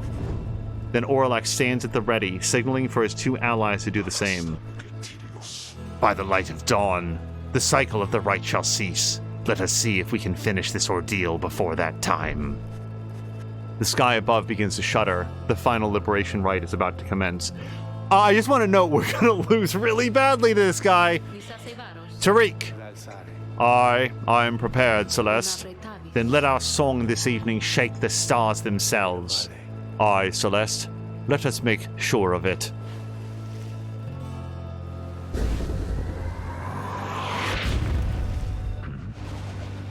Tizo? Tizo. Tizo fumbles with his mask. Tizo recognizes Orlek and greets him, tentatively. It's good to see you. Orlek reaches for his mask in turn. How is the horn? Mended? Oh. Tizo indicates his horn has not bothered him for a long time now, and thanks Orlek for it. So, I always just thought that was a decoration. It didn't occur to me that it was like a bandage. Good. A full recovery then. But it is unfortunate to see you standing there with them, Tizo. Come with us. No questions asked. The proposition seems to catch Tizo off guard. Crew! Tizo indicates that he will not abandon his friends or their quest. He seems to be pleading with Orlek to stand down, to listen, to not give in to anger. But Orlek shakes his head. He puts his mask back on. This is something I must do, little one. Tizo dons his mask in turn. He chirps nothing more. There's a real, like, Obi-Wan and Anakin thing happening here. Begin. The final chance at liberation for the age.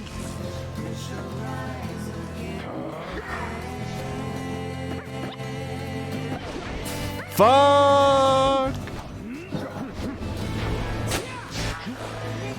Okay.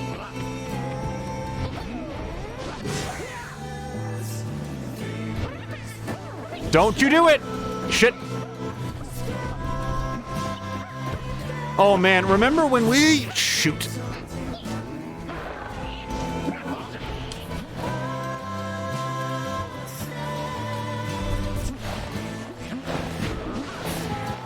God! Oh, he's so fast!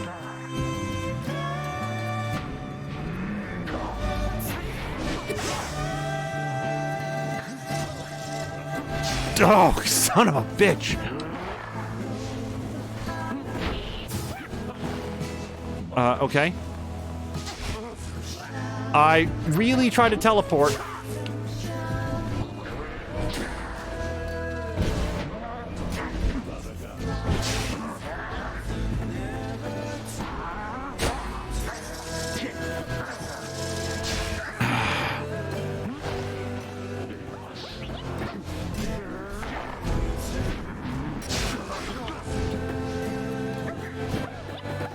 Go!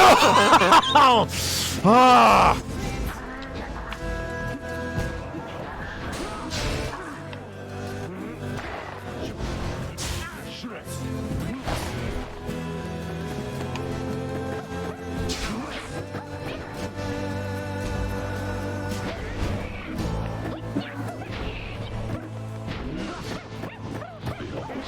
Shit!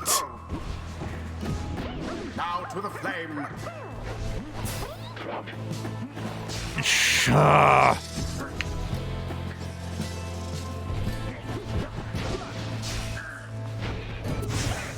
Nope, that might be it. Your adversaries are the first to strike. That was a good play. You rear the raiments once again. I could not simply stand by and do nothing, Orlek. Yet that is what you did. When last we stood together on this blasted mountain, I fell. You simply stood. Orlek, what shall it take for you to be convinced I took no part in your betrayal? Orlek seems to consider the question, but only for a moment, not long enough for you to score. Give me my damn freedom. Let me prevail, here and now. Would you promise to uphold our plan to bring about a better Commonwealth? No, I make no promises. I owe you nothing. Then I'm sorry, Orlek. My love of country comes before all else. More than your freedom and our friendship is at stake. Your love be damned, Volfred. Let us stand as adversaries then.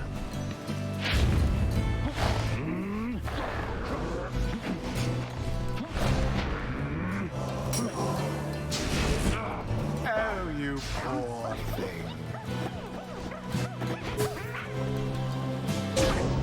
so douse their pyre. Oh my god, they have so much pyre. Sorry. Innertooth is also lurking, gives a hug to everybody. Innertooth, thank you so much for the lurk. I hope you have a great evening. The sky rains ash. Soon shall your pyre's own mingle with them. Just then, the skies above begin to rain down fire, the final throes of the cycle of the rites and the ending of the age.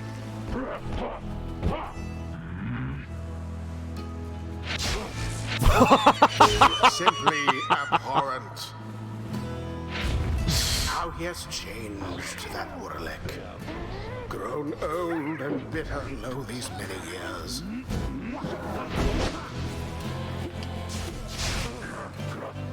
Okay.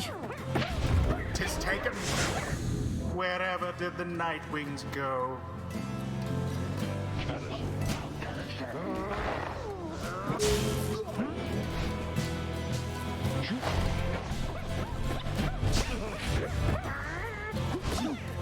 Oof! Get out, Tizo.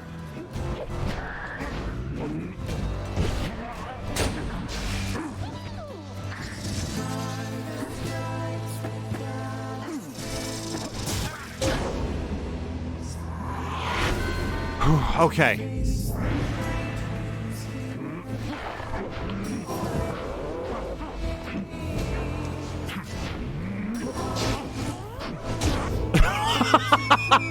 I don't even know what he did. I don't even know what he did. Except, like, just completely embarrass me. Yep.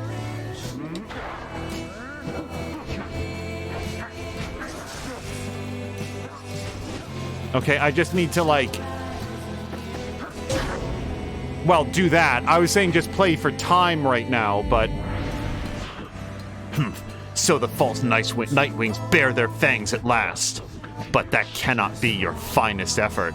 You think you deserve freedom more than I? Then fight for it, damn you! Oh, believe me, I am.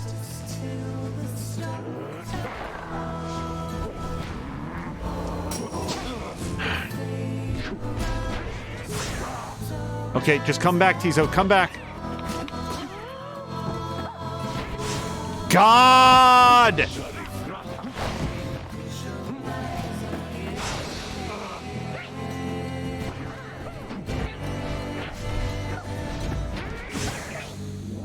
Tizo, get up! Come on, Tizo.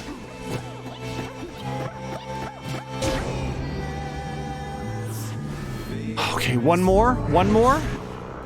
Orlek stands breathing heavily. He looks back on the thin lick of flame that it is his smoldering pyre before turning his attention back to your triumvirate.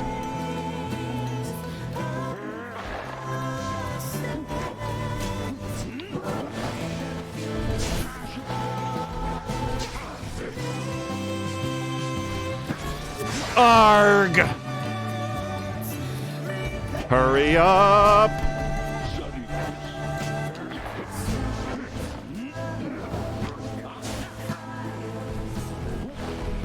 Okay, but fucking whatever. Shit, I really thought I shot him.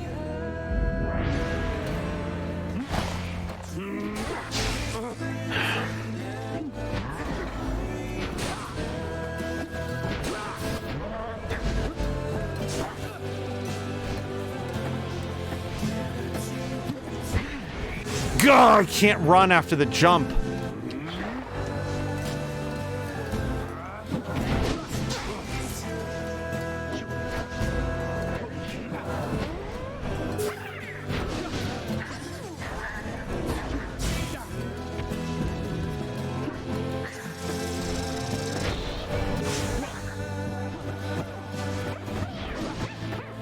Do it, do it, do it! And there it is.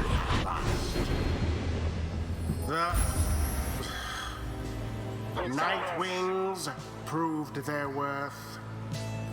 An outcome which left little room for doubt. Thus ends the liberation rite. He was at... Thus, Hold on. The scribes have chosen Sorry, just little room for doubt. He was maybe 2 goals. I mean, I guess we would have had the buffer of like the plus 40. I don't think it was as much of a blowout as he was making out to be. Okay. Praise the scribes, we've done it. You look upon Volfred for what you expect shall be the last time you see each other. Any moment now, the shimmer pool shall engulf him. Oh, is Orlek going to make his move? Dive in? Any moment now, he shall return to glory and join his agents in the Commonwealth to help achieve the plan. Any moment now, the cycle of the right shall end, at least until the dawn of a new age. Any moment now. And thus, the scribes have chosen. And thus, the scribes have chosen. And thus, the scribes have chosen. No. Nightwings. Reader, what have you done? Hold. There's something wrong. Each prior time upon the fall of Solium, the Shimmer Pool has opened, following the liberation rite and taken in whichever exile prevailed. But now all is still, and the light of the stars above has all but died. You sense a growing fear that it is already too late, that the Shimmer Pool shall not reveal itself again. Orlek approaches, his head bowed. The 8 scribes saved their greatest treachery for last. Then something else catches his notice. Wait. A sudden rush of starlight cascades through the stillness of the summit. The Shimmer Pool has appeared again, different somehow, but open. Volfred looks upon it, but it does not engulf him, or at least not yet. It seems I was mistaken then. The 8 scribes, this is not their greatest treachery, it is their greatest jest. The Shimmer Pool is flung wide open. It seems that all are worthy now of freedom. Orlek strides towards the Shimmer Pool, but... Halt, Orlek. Orlek glances over at the lone minstrel, almost in surprise. The Shimmer Pool has lost most of its strength. You step inside, and you shall surely drown. Of that I can assure you. He laughs to himself at this. Then we have all been cheated. No, the Shimmer Pool is revealed, and one of you may still return as planned. But, as for who returns, someone shall have to choose, ere the last light of the stars is extinguished and the right cease to be. This is the final trial of the scribes. The final trial of the scribes. Then our confrontation, the liberation rite, it was all meaningless? No. The victor of the confrontation is to be the one to make the choice among those closest to the scribes, either the anointed or she who anointed them. So then, the choice is mine to make, my freedom weighed against the reader's, is that it? Aye, it shall be either of you, the reader, or... It shall be either or. Volfred, please make your decision... Volfred, please make your decision quickly, lest it shall be forfeit. I do not know for how much longer the light of the star shall offer you this gift. A snap decision, then. Fine, I have made it. Reader, my girl, this chance at freedom that we've earned, it's yours. Take it now and make good use of it, for you and all of us. Volfred wishes to give up his freedom so that you may regain yours. Very well. Hold on, do I have a say in this? Reader, madam, the choice which Volfred made, or rather, the choice which he gave, it is now yours to make instead. This choice, it may keep bouncing back and forth like this. Absurd. Orlek is super irritated. It may, until such time as one of you is willing to accept the burden and the outcome of the choice. That is the trial, and I fear there is little time remaining now. Reader, if you and your companion are too cordial with each other to accept the freedom, either one of you, then I shall gladly take it. Freedom ought to be more than some flirtatious trifle to exchange. Reader, what is your will? I decided right then during that last thing. Here's the thing. Volfred has successfully orchestrated the entire plan from here in the downside from start to finish. If they are successful, then at least hypothetically, there could be like a rescue party of High Wing remnants or whoever that come in and help evacuate everybody. The downside is not like some alternate dimension. We're swept here by a river, right? So it does feel like it's something that we can all get rescued from if the plan is successful. Also, Volfred is, if there's a traitor, it surely isn't Volfred, since he's willing to give up his own freedom to remain here in the downside. The idea of it being a long con doesn't make any sense, unless he's pulling some double plus bluff evil Cartman thing, and only pretending to be a good guy. So I would feel pretty good about sending Volfred home. But I'm going to choose Orlek, and I'll tell you exactly why. He actually got denied his chance. He was supposed to go home earlier. He earned his spot, and it was taken away from him by somebody's treachery. He said that he won't agree to work with the plan, but surely, if Volfred and I agree that he gets to go home, he's gonna have to join with the plan. Like, he must see that neither of us ever wanted to deny him his place, because we're handing it back to him, not because he won, but because he already deserved it. He never had to win this to earn his way home, because he already did that in the past. I'm choosing Orlek, which I guarantee you is not what I thought I was going to do prior to this final encounter. Your thoughts crystallize. You've chosen Orlek. What? What? Orlek, do you accept the reader's choice, or shall you make another? No, I shall not make another. I accept the reader's choice. The reader's mercy. Yes! That's it. That's exactly what I was hoping for. Turn an enemy into a friend. Then it is done. For a moment, Orlek appears to be at peace, and then he's gone. Orlek regained his freedom. Leave the downside forever. Accept this, for it is done. The least likely answer would have been me, because, like, what have I done? I read the book. Everybody else did all the work. Everybody else. Like, I interpreted the stars so I could guide them on their path, but it was so clear for so long that the path was never mine. It was never my character's story about how she gets out of the downside. And I don't accept that this is forever.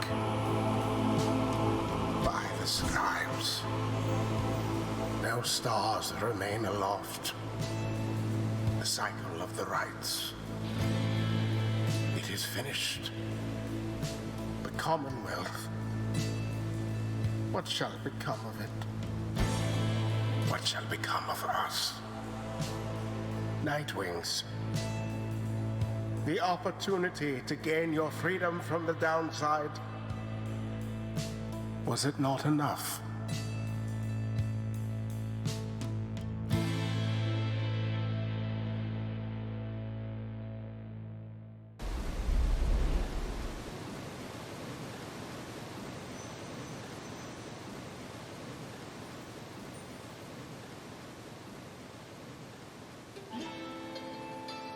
That night, the exile Orlek returned to the Commonwealth.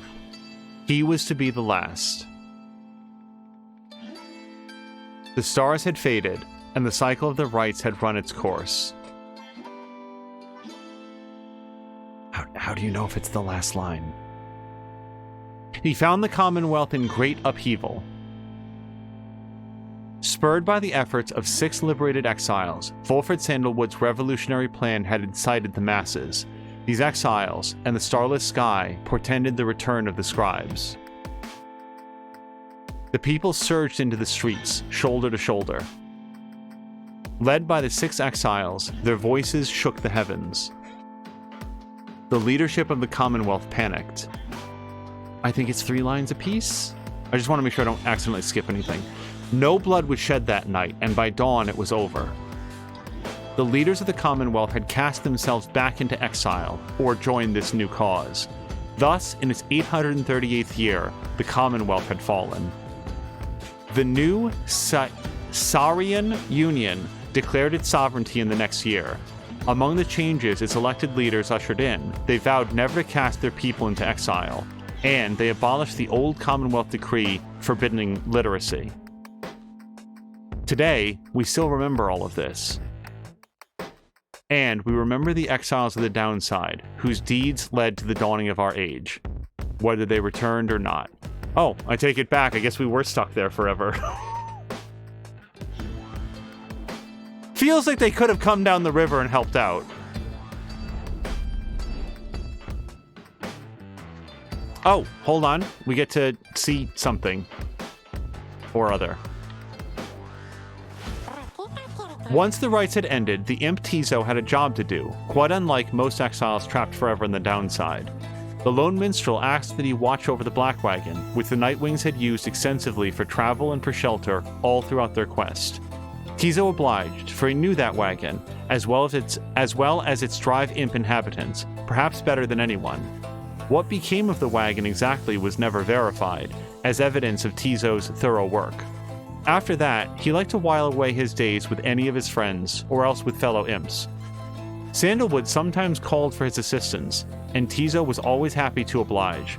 The two would often reminisce about their times with the lone minstrel. He often chirped about the reader of the Nightwings, with whom he built quite a rapport. The reader understood him perhaps better than anyone. Indeed, Tizo would often express wistful gratitude for all his time with the Nightwings, and their many adventures throughout the land that was always his home. Other than that, Tizo would sometimes help interpret for messenger imps relaying news to and from the Saurian Union. Our nation formed in 839 AS after the fall of the Commonwealth. Okay. Despite having gained significant celebrity abroad, he never let it go to his head. And he would go fishing in the Sea of Solace at every single chance he got. Oh, okay. So I want to read about everybody who remained behind and then go through the people who did leave. So who else remained behind? Sandalwood did. Let's read about him. When the cycle of the rites ceased turning, Volfred Sandalwood turned towards the starless sky and closed his eyes and prayed. It was all he could do at that stage of his plan.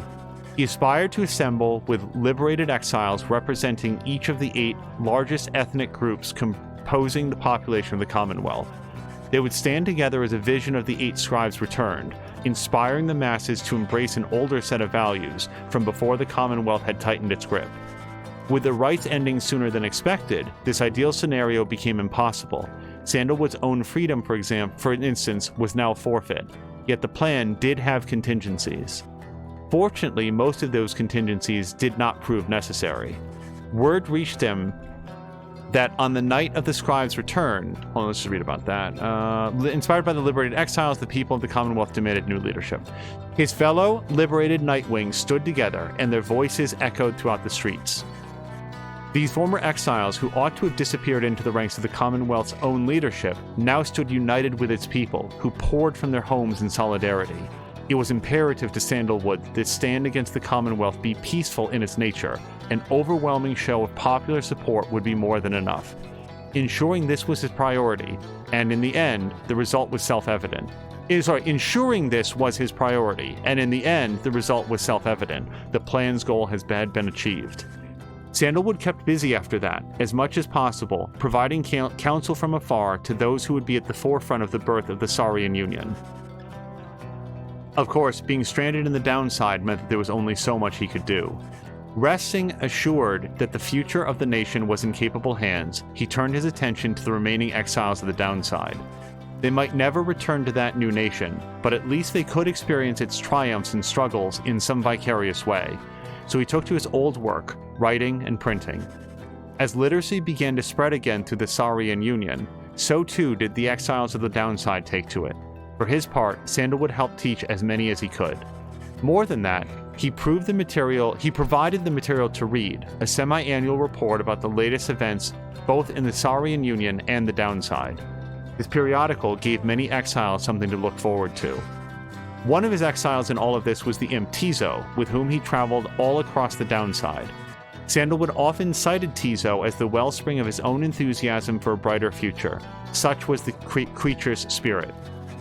He welcomed the company of the reader of the Nightwings at every opportunity, and counted her a trusted friend, and a keen editor. He was pleased to hear that his one-time friend Orlek had once more become a productive part of his society, yet he spoke little of their time together. As Volfred Sandalwood gained more fame throughout the land for all his sacrifices and his contributions, it is said that he remained steadfast about two things. The first was that the cause itself ought to remain in focus, the freedom that the people had achieved. It was a gift to be cherished, a set of values that needed to be nurtured. The second point he made was that he himself had little to do with the outcome. He would often praise the exiles of the Nightwings who had stood with him, each in turn, by name. He never forgot any of them. One day, to commemorate his birthday, the people of the Saurian Union unveiled a monument depicting him and the Nightwings as imagined in their prime. While Sandalwood did not learn of it until much later, it is said that he was moved to tears then by the gesture.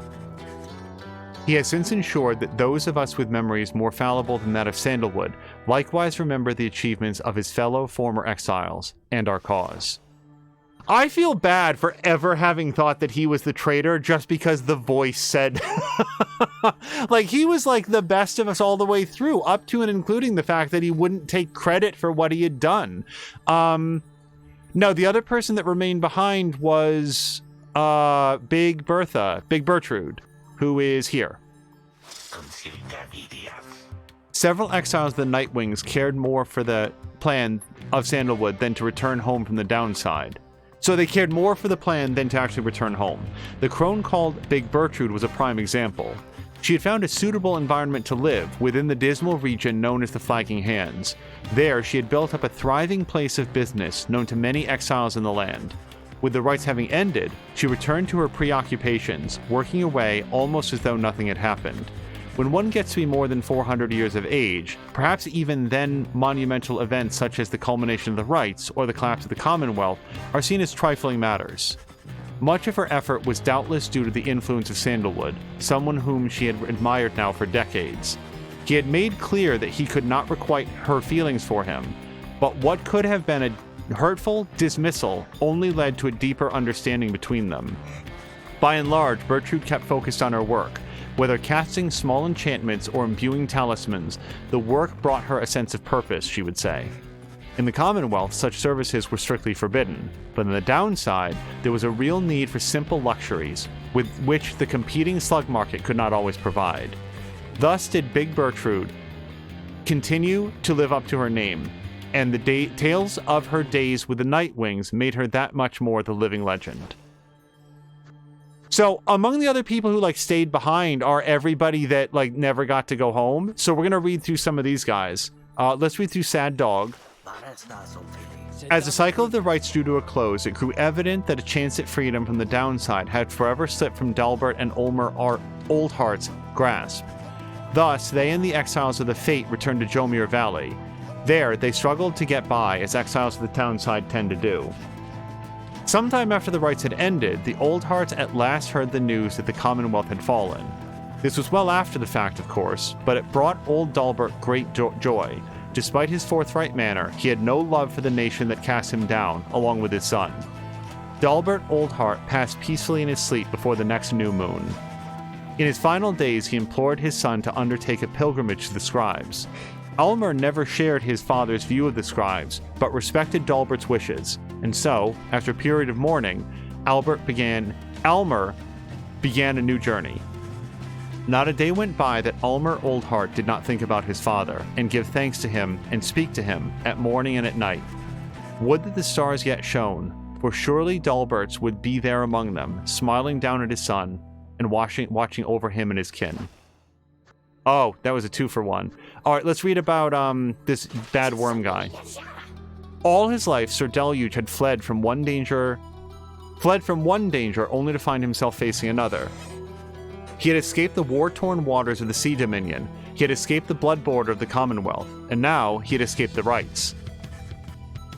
After the rites had ended, many exiles wrapped up in the ancient test were crestfallen, as their last chances to return home vanished along with the stars above.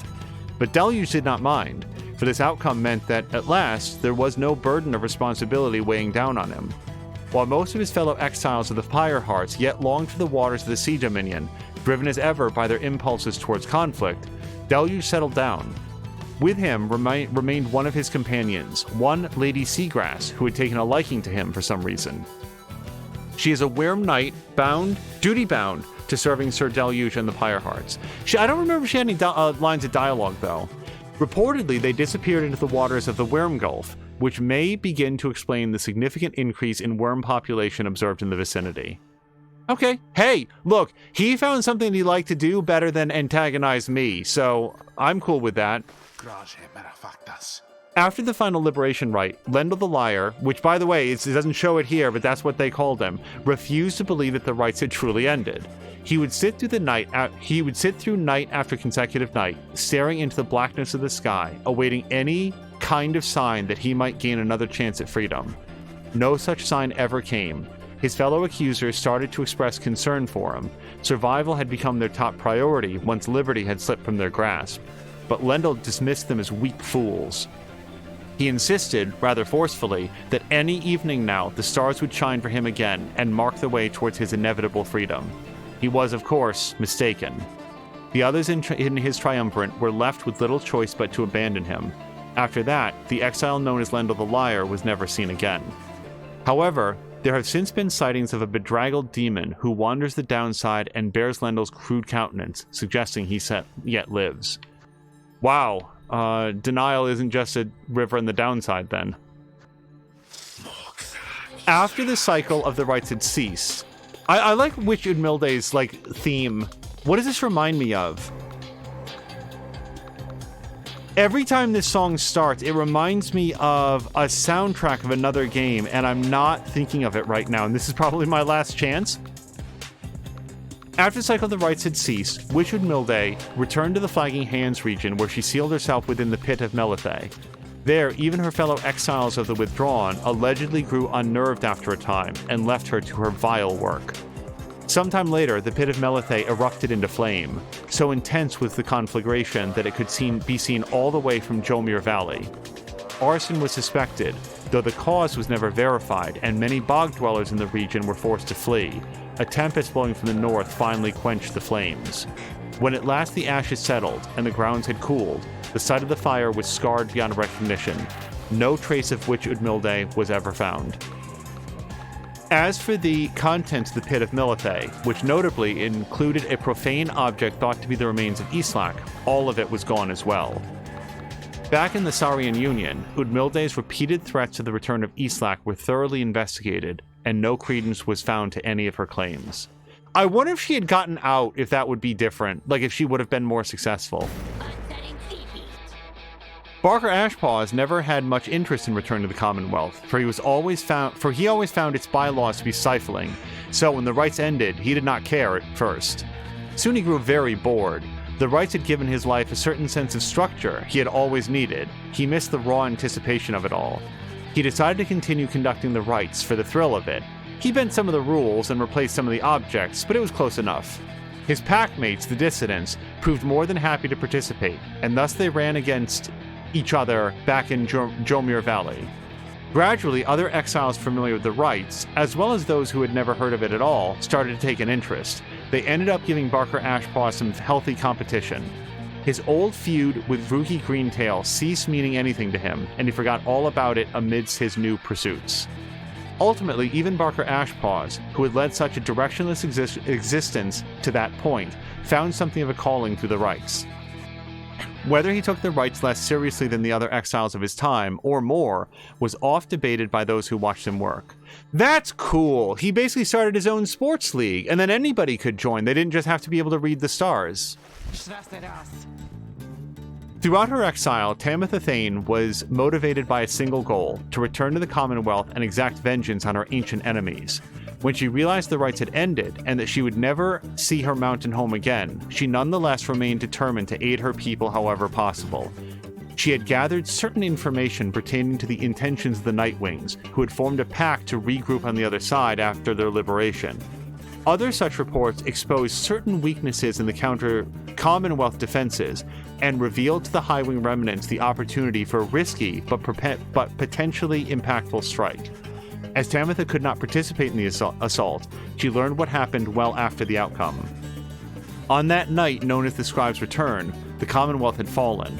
The High-Wing remnants thus prevailed, at last, without even having to fight. Soon after the fall of the Commonwealth, Tamitha learned her blood sister Pamitha was an accessory to this successful outcome. Tamitha was very skeptical of this, but as similar reports kept mounting, she soon accepted the prevailing opinion, however grudgingly. Once a messenger imp arrived bearing some sort of message, seemingly from Pamitha. However, Tamitha turned it away. She would not give in to an impulse to forgive. Knowing that the conflict on the other side had ended, Tamitha retreated to the crags of Black Basin and grew ever more distant. Those closest to her surmised that her inability to reconcile with her blood sister was at the heart of this, though for her part, Tamitha never once admitted any such weakness. See, that's a lot sadder. Like, she was just never able to forgive or to be forgiven. She just lived in bitter brooding for the whole rest of her life. When Manly Tindersoft realized the rites had ended, and that he no longer could return to the Commonwealth through this ancient means, he was outraged. He cursed the scribes, spewing forth such a slew of blasphemy as to be very unbecoming of one of his high status and bearing. When at last he calmed himself, he focused all his energies on attempting to find another means of homecoming. He maintained regular contact with his wealthy family on the other side via messenger imp, and used their vast resources to explore other means of escape. He tried using an elaborate pulley system. He attempted to retrofit a flying black wagon with superior propulsion. He tried an imp raft, a hot air balloon, even prayer. Nothing worked. There was only one way to escape the downside, and now it was gone. I really thought there was more than one way, you guys. Like, I really thought, like, if you can arrive here by going down the river, it seems like you could leave by going back up the river. But maybe the river was metaphorical, and this really is like a pocket dimension. Whoops. Tindersoft bankrupted his family in these vain attempts. At last, such was his shame that he retreated to the teeming woods of Black Basin, to Cinderroot. There he yet wallows, complaining to his comrades of the chastity who still put up with him, either about his own misfortune or the latest news from the other side. So basically he's the Penguin. Once it became clear to Ignarius that the rites were drawing to a close, he knew it was time for him and the Tempers to call it quits. But first, he and the Tempers needed to celebrate. And that they did for many, many nights. Their revelry did eventually subside. The exiles parted amicably and went their separate ways. He roamed the downside then, searching for some meaning in his life, sometimes taking odd jobs requiring his brute strength. He never remained alone for very long, and took on many lovers in his time. However, he sometimes thought about the one he had called Curly Horns, and what became of her. For anybody who might not have been there for that episode, Curly Horns was Jodariel. Through his glory days as the most powerful conductor of the rites though his glory days had long since passed, he always enjoyed the fearsome reputation he had cultivated at that time. Oh, okay. So he just sort of like went around. Let's read about this guy, because he never left. With the rites drawn to a close, the slug market's revenue fell precipitously, and Falcon Ron was forced to liquidate his assets and close up shop. Yet, as is sometimes the case with those of an entrepreneurial leaning, this time of hardship led to an epiphany, or at least a sudden change of fortune. One day, Falcon Ron had a run-in with a messenger imp bearing news from the other side. Ron gave to it one of his remaining trinkets which could not be sold. The following week, the messenger imp returned to him bearing a tidy sum of wealth in newly minted coinage from the Saurian Union. Falcon Ron cut a long-term deal with the messenger imp then and there.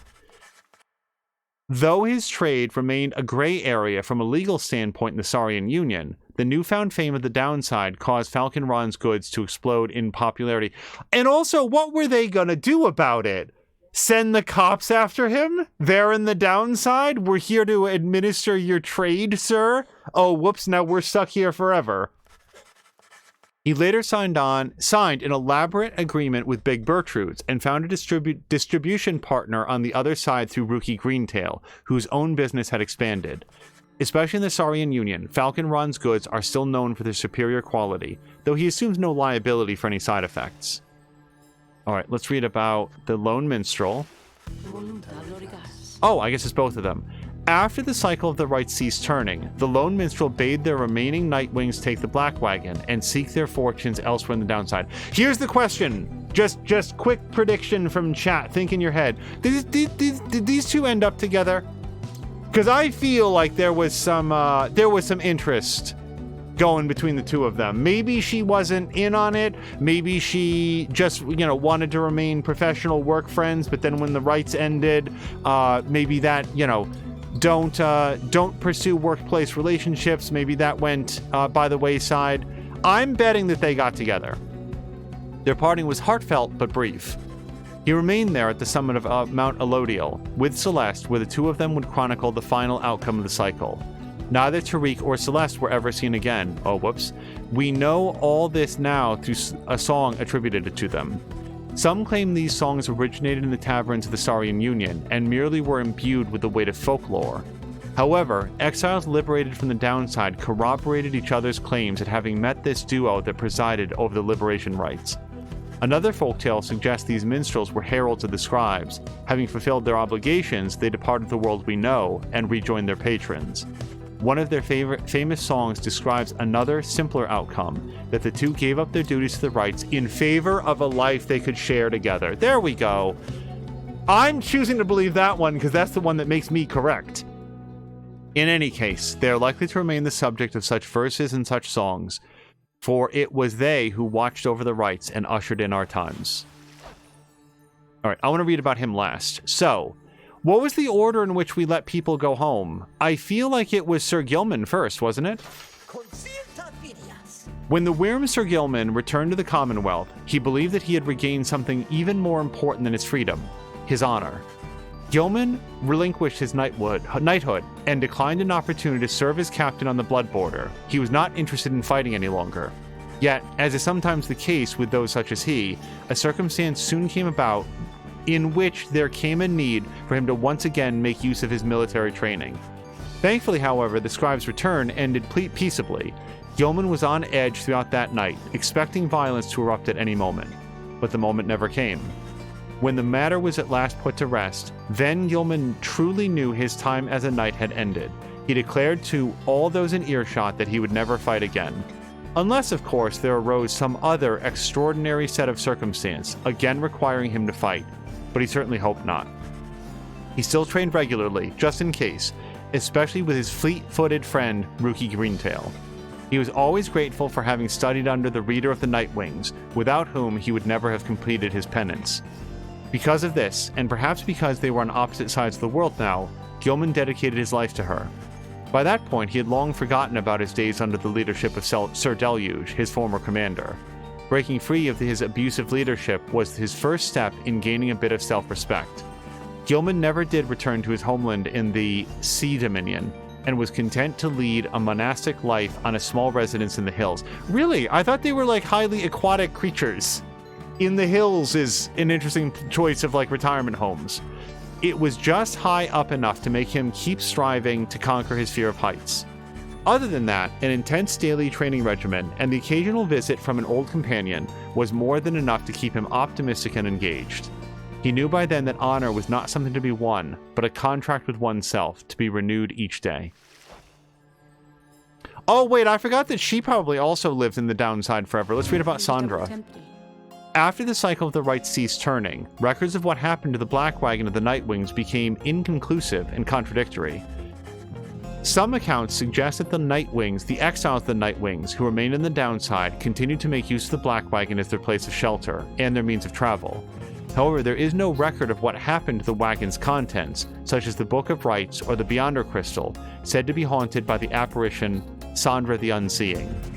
One possibility is that when the lone minstrel took his leave, he took the Beyonder Crystal with him, for he was thus obliged. I hope so. I hope she got out of there. Spending forever, just an eternity in that crystal, I would not want that for her or anyone. By this line of reasoning, however, the Black Wagon itself should have been taken also. Others remain skeptical that the Beyonder Crystal ever existed, or rather, that the visions that it granted were anything other than the result of an active imagination or a fever dream. The bog dwellers of the southern bogs offer still another explanation, for they are familiar with binding enchantments. if there existed such an object, in which the Sisters of the Arch had been expelled for more than 800 years, then the enchantment could have expired along with the light of the stars. What this would have meant for Sandra and the Beyonders is difficult to say for certain, other than it may have meant they were finally released. Nevertheless, the fates of Sandra and the Beyonder Crystal remain unknown. Yet those exiles of the Nightwings, who claim to have seen this apparition, all spoke of her with degrees of reverence, or perhaps a little fear. I hope she made it out of that crystal. That's not cool. So I think after that it was Rookie Greentail who went home? After Rookie Greentail earned back his freedom, he returned to a lavish welcome ceremony in the Commonwealth, as was the tendency for liberated exiles. It was everything he could have hoped for, and soon he was well off, surrounded by luxury, and choosing between various exciting opportunities. However, he must have given in to his better judgment, as he did end up siding with Volfred Sandalwood's revolutionary forces as he promised. On the night of Scribe's return, Greentail was there with the others, inspiring the masses. He never looked prouder, the very image of Jomur Many-Mane himself. When dawn finally came, it became clear that the Commonwealth that everybody knew would be no more. He realized many new opportunities awaited. He began quite a lucrative career for himself, manufacturing and selling replica merchandise inspired by the downside. His main struggle was to meet demand. An aspect of his conscience cautioned him against making light of such a thing, but the money was just too good, and soon his family was as well off as he had always said. One of his orders of business was to seek out one of his old companions, Pamitha Thane, to whom he took a liking during their quest for freedom. They bonded further over love of drink, and supported one another through uncertain times that lay in store. He also kept in close touch with Gilman, ever the perfect, practiced partner. They would train together often, taking care to stay in tip-top shape as much as possible through the years. Greentail always did his best to keep in touch with his many friends, and he knew that he owed his fortunes to them. He made a special point of staying close with a group of friends he came to know so well during his time with the Nightwings, wherever they were. They shared a special understanding that put even Greentail at a loss for words sometimes. And just in perfect sequence, next up is Pamitha. After gaining her freedom, Pamitha Thane found herself in a difficult position. Having once betrayed her people of the Highwing Remnants, she knew that she would not be welcome in her native home. She did not trust the Commonwealth either. Instead, she found her place among Volfred Sandalwood's agents, who were busy doing their part to fulfill the plan. As it turned out, the plan was a success. Pamitha Thane stood shoulder to shoulder with her other former exiles, and truly they were a sight to behold. A disturbing rumor later spread that night, the Highwing Remnants were slated to mount an assault, which for some reason never came to pass. Pamitha denied any knowledge or involvement. Afterwards, Pamitha played an active part in negotiating terms between the Highwing Remnants and the new nation that would become our Saurian Union. I wonder if it's supposed to be Saurian. Her previous attempt at something of the sort led to her exile. She must have felt some satisfaction to succeed this time around. I'm glad that the lesson that she learned wasn't don't try to broker peace. That she was like, no, this is still the right thing to do. And on the second try, it was heard. Sometime later, Pamitha had an unexpected run-in with Rookie Greentail, with whom she had spent a fair amount of time while traveling with the Nightwings. Under these new set of circumstances, it turned out the two had more to talk about, and rather more in common. They would often put to test which one was able to outdrink the other. It is unclear as to which of them prevailed in that contest in the end. One day, Pamitha received an invitation to return to the Highwing Remnants, where she was to be fully pardoned. She held out a hope that she might see her blood sister Tamitha there, knowing full well that Tamitha did not regain her freedom. Tamitha did later learn that Pamitha was welcomed back by their people. However, she never responded to her blood sister's attempts to contact her. Pamitha in turn did not expect forgiveness from her at any point. Nonetheless, she kept on trying to reach out. She said to ruffle up her feathers just a little bit. Later when asked, Pamitha Thane admitted she felt as though she had no home to call her own. This was during an interview conducted amid an extensive trip abroad, for she had traveled thousands of leagues beyond the bounds of the Saurian Union. Pamitha continued to journey thus, citing that it reminded her of when she was younger and could fly unfettered. That's sad that she never found a place that she felt like she belonged, but that's the way it went down. I do think Jodario was next. After her liberation, Jodariel soon became an icon of the movement that led to the collapse of the Commonwealth and the rise of the Saurian Union. Her horns and stern countenance inspired the people to believe that she was solely a Myr. Right, the dude in the book, the eighth of the eight scribes. Reborn, she became a great if reluctant leader. In the uncertain times that followed, Jodariel's seasoned expertise often came into play both in matters of security and of state. For instance, she conscripted and trained a team of volunteers in public safety. The community did not know what to make of such a cordial bunch at first, but soon came to value their service. They have stood for the people ever since, and we celebrate their founding day each year. She remained close with Hedwyn all through this experience, and they supported each other through their struggles many, many times. She kept an eye on Shay, who, nonetheless, demonstrated a surprising knack to get by on her own, though Jodariel was always willing to provide assistance just in case. She continued training on her own, a regimen that grew stricter with each passing year. There were those who sought to train with her, and she sometimes obliged. There remained one other constant in her life. She would always remember her days among the Nightwings, and with fondness for the most part. Alright, and then it was Hedwyn.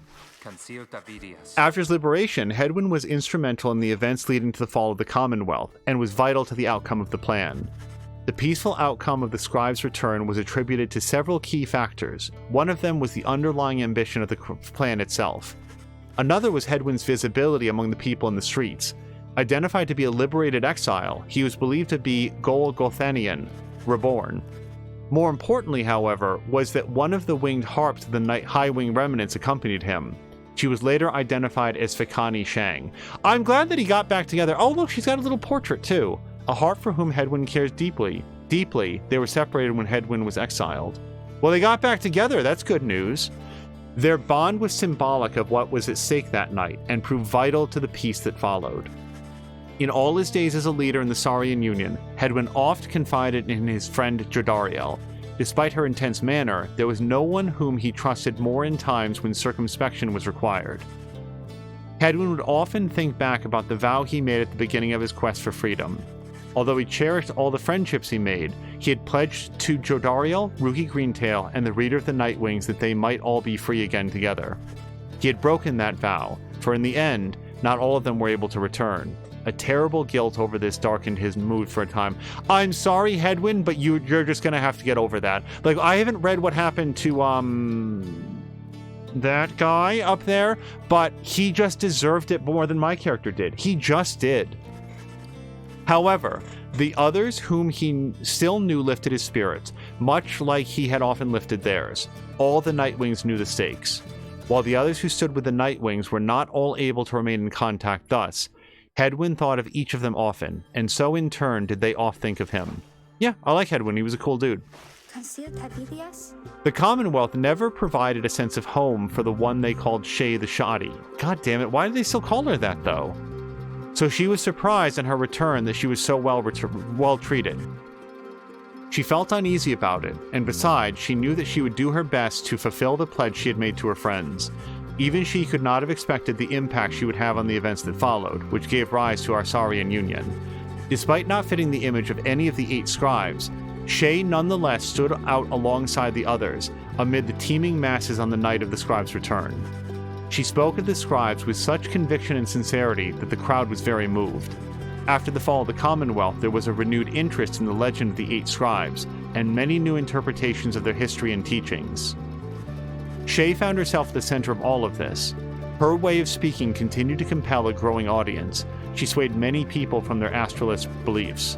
Soon the 8th word, which had lost favor with the people during the reign of the Commonwealth, sought her out, and asked her formally to join, and she did right away. The 8th word is a theocratic sect believing that the 8 scribes were more than mortal, and their words divine. I feel like we read that once before, but that's okay. Through it all, she would wonder how her little friend Tizo had fared. While they were divided now by a great distance, he always remained in her heart. She cited her friendship with Jodariel as the single most important in her life. Wow, burn on Tizo, I guess. Yikes. Jodariel would always provide for her a circumspect perspective and the wisdom of experience. Shay was always devoted to her faith, but more so to her friends. Many people in the Saurian Union cited that her gentle manner and unwavering conviction helped them brave the changing times with courage and with grace. All right, and last, but I think certainly not least, they did say or indicate in a previous thing that, like, this dude made out okay. What the hell's this guy's name?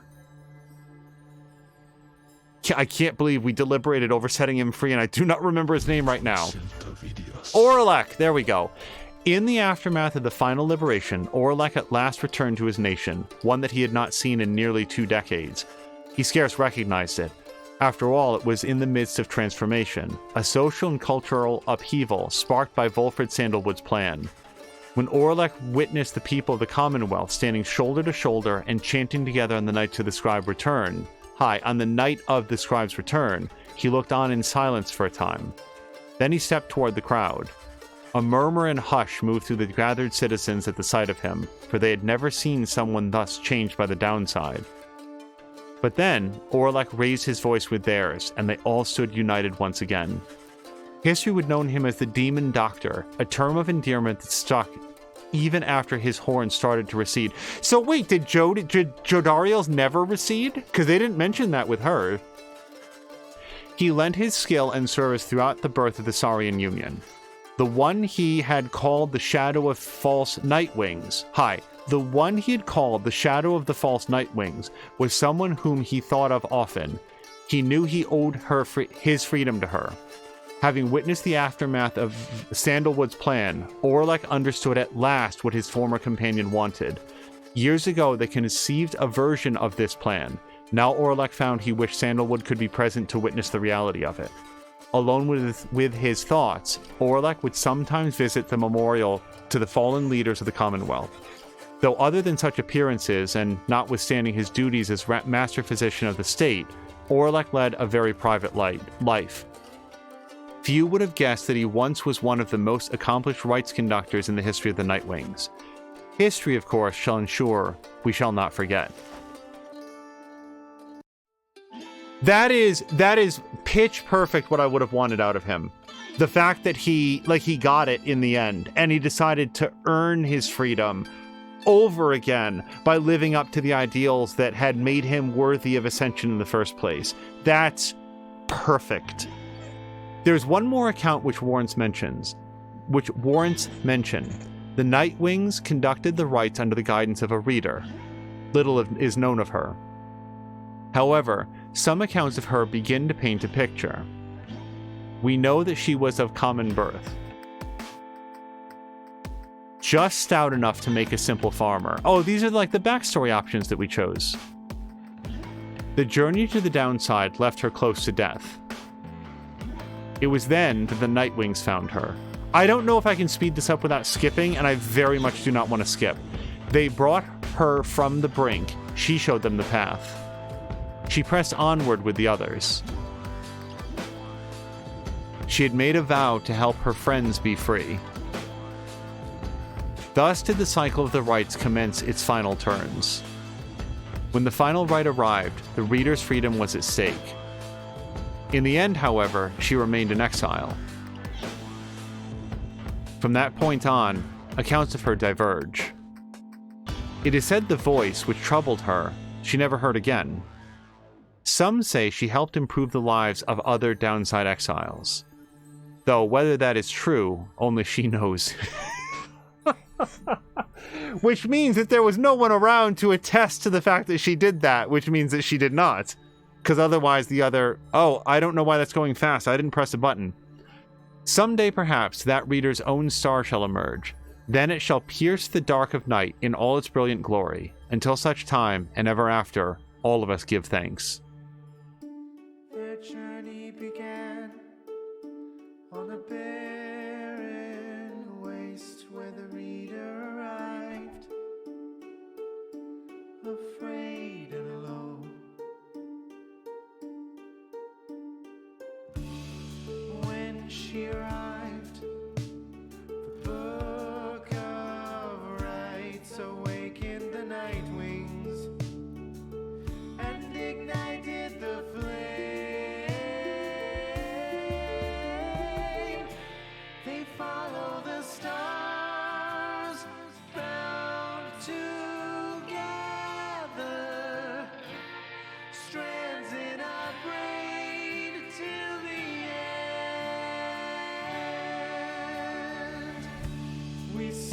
are the last of the night wings who, having broken the cycle, shall live on in song. Headwind prevailed and strode the path that his heart laid before him. He has found his way home. Captain Joe Dariel, mother to many a foundling, she has found her way home. Rookie Greentail has proved his worth and returned to his family by the grace of the scribes. They follow the stars, bound together, strands in a braid till the end. The moon-touched girl hears the scribes in the world all around her. They have guided her home. Tease all the wise, ever faithful to the cause of the night wings. He remained to the end. Sir Gilman the Bold, ever in his quest, finding honor and glory, he has found his way home. Paramith the Thane, having pleased the scribes, seeking only forgiveness, she has found her way home. They follow the stars, bound together, strands in a braid till the end. Bound together, spirits tender, strands unbroken, scribes awoken. The great mastermind, Wolfred Sandalwood, saw his plans turn to action. He remained till the end. The bog dweller Bertrude kept their foes at bay with her finest enchantments. She remained till the end. The reader at last made the night wings whole, having bound them together. She remained till the end. They follow the stars, bound together, strands in a braid till the end. They follow the stars, bound together,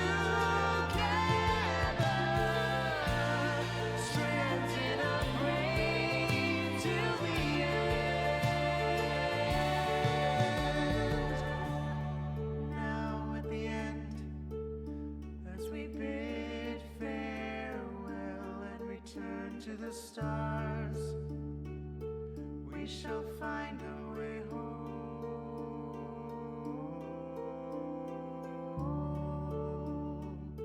We shall find our way home.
Oh, yeah, no. I don't think... So, True Nightwing is like the next difficulty up.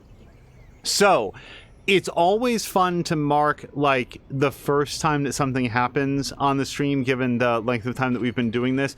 There's never before been a game where, like, we reached a point where just during the credits specifically, I was just completely silent. Usually the credits is where I talk over, like, what I thought about the game and our adventure through it and, you know, just touch base with everybody. But here, I wanted to hear the song. And so did Cara Luna, who noted that the harmonies in these songs are just pure magic.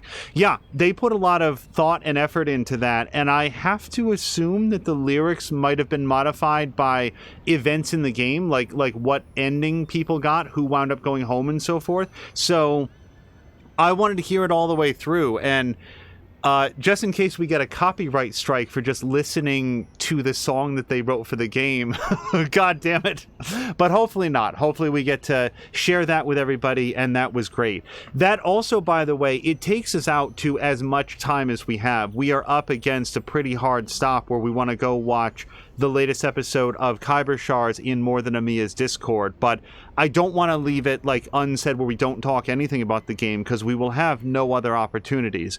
I, like, just for me personally, Bastion didn't work for me. Bastion was the first game made by Supergiant Games. It had a really great reputation. People very much enjoyed it. And I don't know if I just played it in like too long of segments or something and just found it like a little bit grinding at times, but it just, I thought that the whole thing with the narrator was neat, but the actual gameplay of it didn't sort of hold up over the course of that adventure for me, and I wanted something that had a little bit more, it's not really variety or challenge, I guess just the whole, some games just don't work for you, you know, and that's fine. Bastion was an example of that for me. I did not play Transistor. As best as I know, this is the game that followed Transistor. So this is the second Supergiant Games game that I played, and I very, very much enjoyed this. I will say, I never escaped the feeling that if the AI chose to, it could just completely annihilate me. So I'm glad that they found a balance where the game felt very challenging and very tense, but never, you know, basically it was never too easy and it was never completely hopeless, with the one exception of the one match that we fought and lost against Orlek, the first time that he showed up, because he just, like I said, I thought that for sure we were going to lose that last one. But what was great was going into that last battle, based on the story that we had been told, I would have been fine losing to Orlek. The fact that I can claim, because we didn't lose to Orlek and then we decided to send him home, the fact that Orlek had earned his freedom through the rites and was the original person who was supposed to go back and help kick off Volfred's plan, but was denied that, got shoved aside so that somebody else could jump into the Shimmer Pool and get killed. What was it, Irisa, I think was it that did that? That sucks. And I can only imagine, like, I never thought that we would have the chance to, like, hand the freedom away to somebody else, because that had never come up. And even then, even if I had seen that coming, I would have been saying, well, Volfred's earned it, or like Big Bertrude, like whoever we decide to send home, they've earned it by prevailing in the rites. That's what should happen. Yeah? And then when it actually came down to it, I was like, well, if Volfred's going to pass it to me, that indicates that he's maybe not ready to go. He feels that there's still more that he can do here in the downside. So to like hand it back to him, it feels like re-gifting almost. And for better or worse, my character, the reader, just was such a silent protagonist. It's like becoming emotionally invested in Gordon Freeman. Everyone else in the story has a stake in it, except for Gordon Freeman, who's just the guy with the crowbar.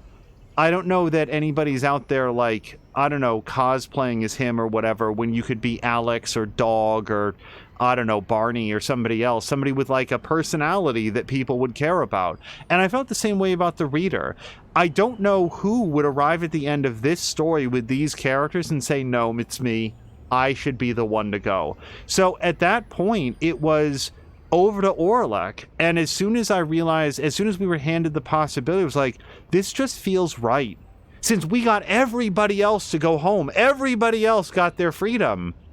We won match after match after match after match.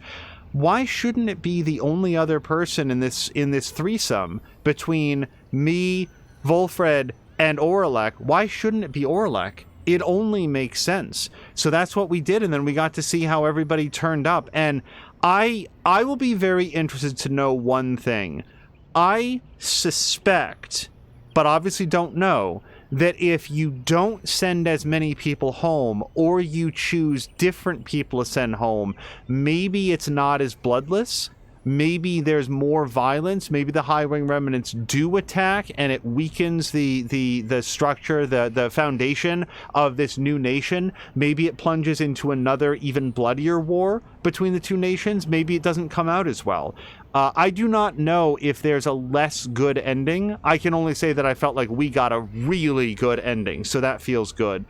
I spent the majority of the game feeling like I was just barely holding on to the controls, and I never felt like my gameplay got very strategic or elaborate. I think that if you were to play on true Nightwings mode, you'd have to be 3 times better with the controls and the strategy of it than I was. Now, that said, that final fight against Orlek, that was a tense one, and there were a couple plays that went on for a good long time before that orb got put into the pyre. So maybe I wasn't all that bad, but I never felt good. I never felt like I was good at the game. I can only say that it was fun. And in the end of it, obviously, Logan Cunningham, who I think is the voice that spoke, obviously, this is so good. Like, he's so good. And then after that, it's just the art style, which is absolutely fantastic. I love looking at this game. I love the color palette. I like the character designs. Also the gameplay, that every exile had something unique about them.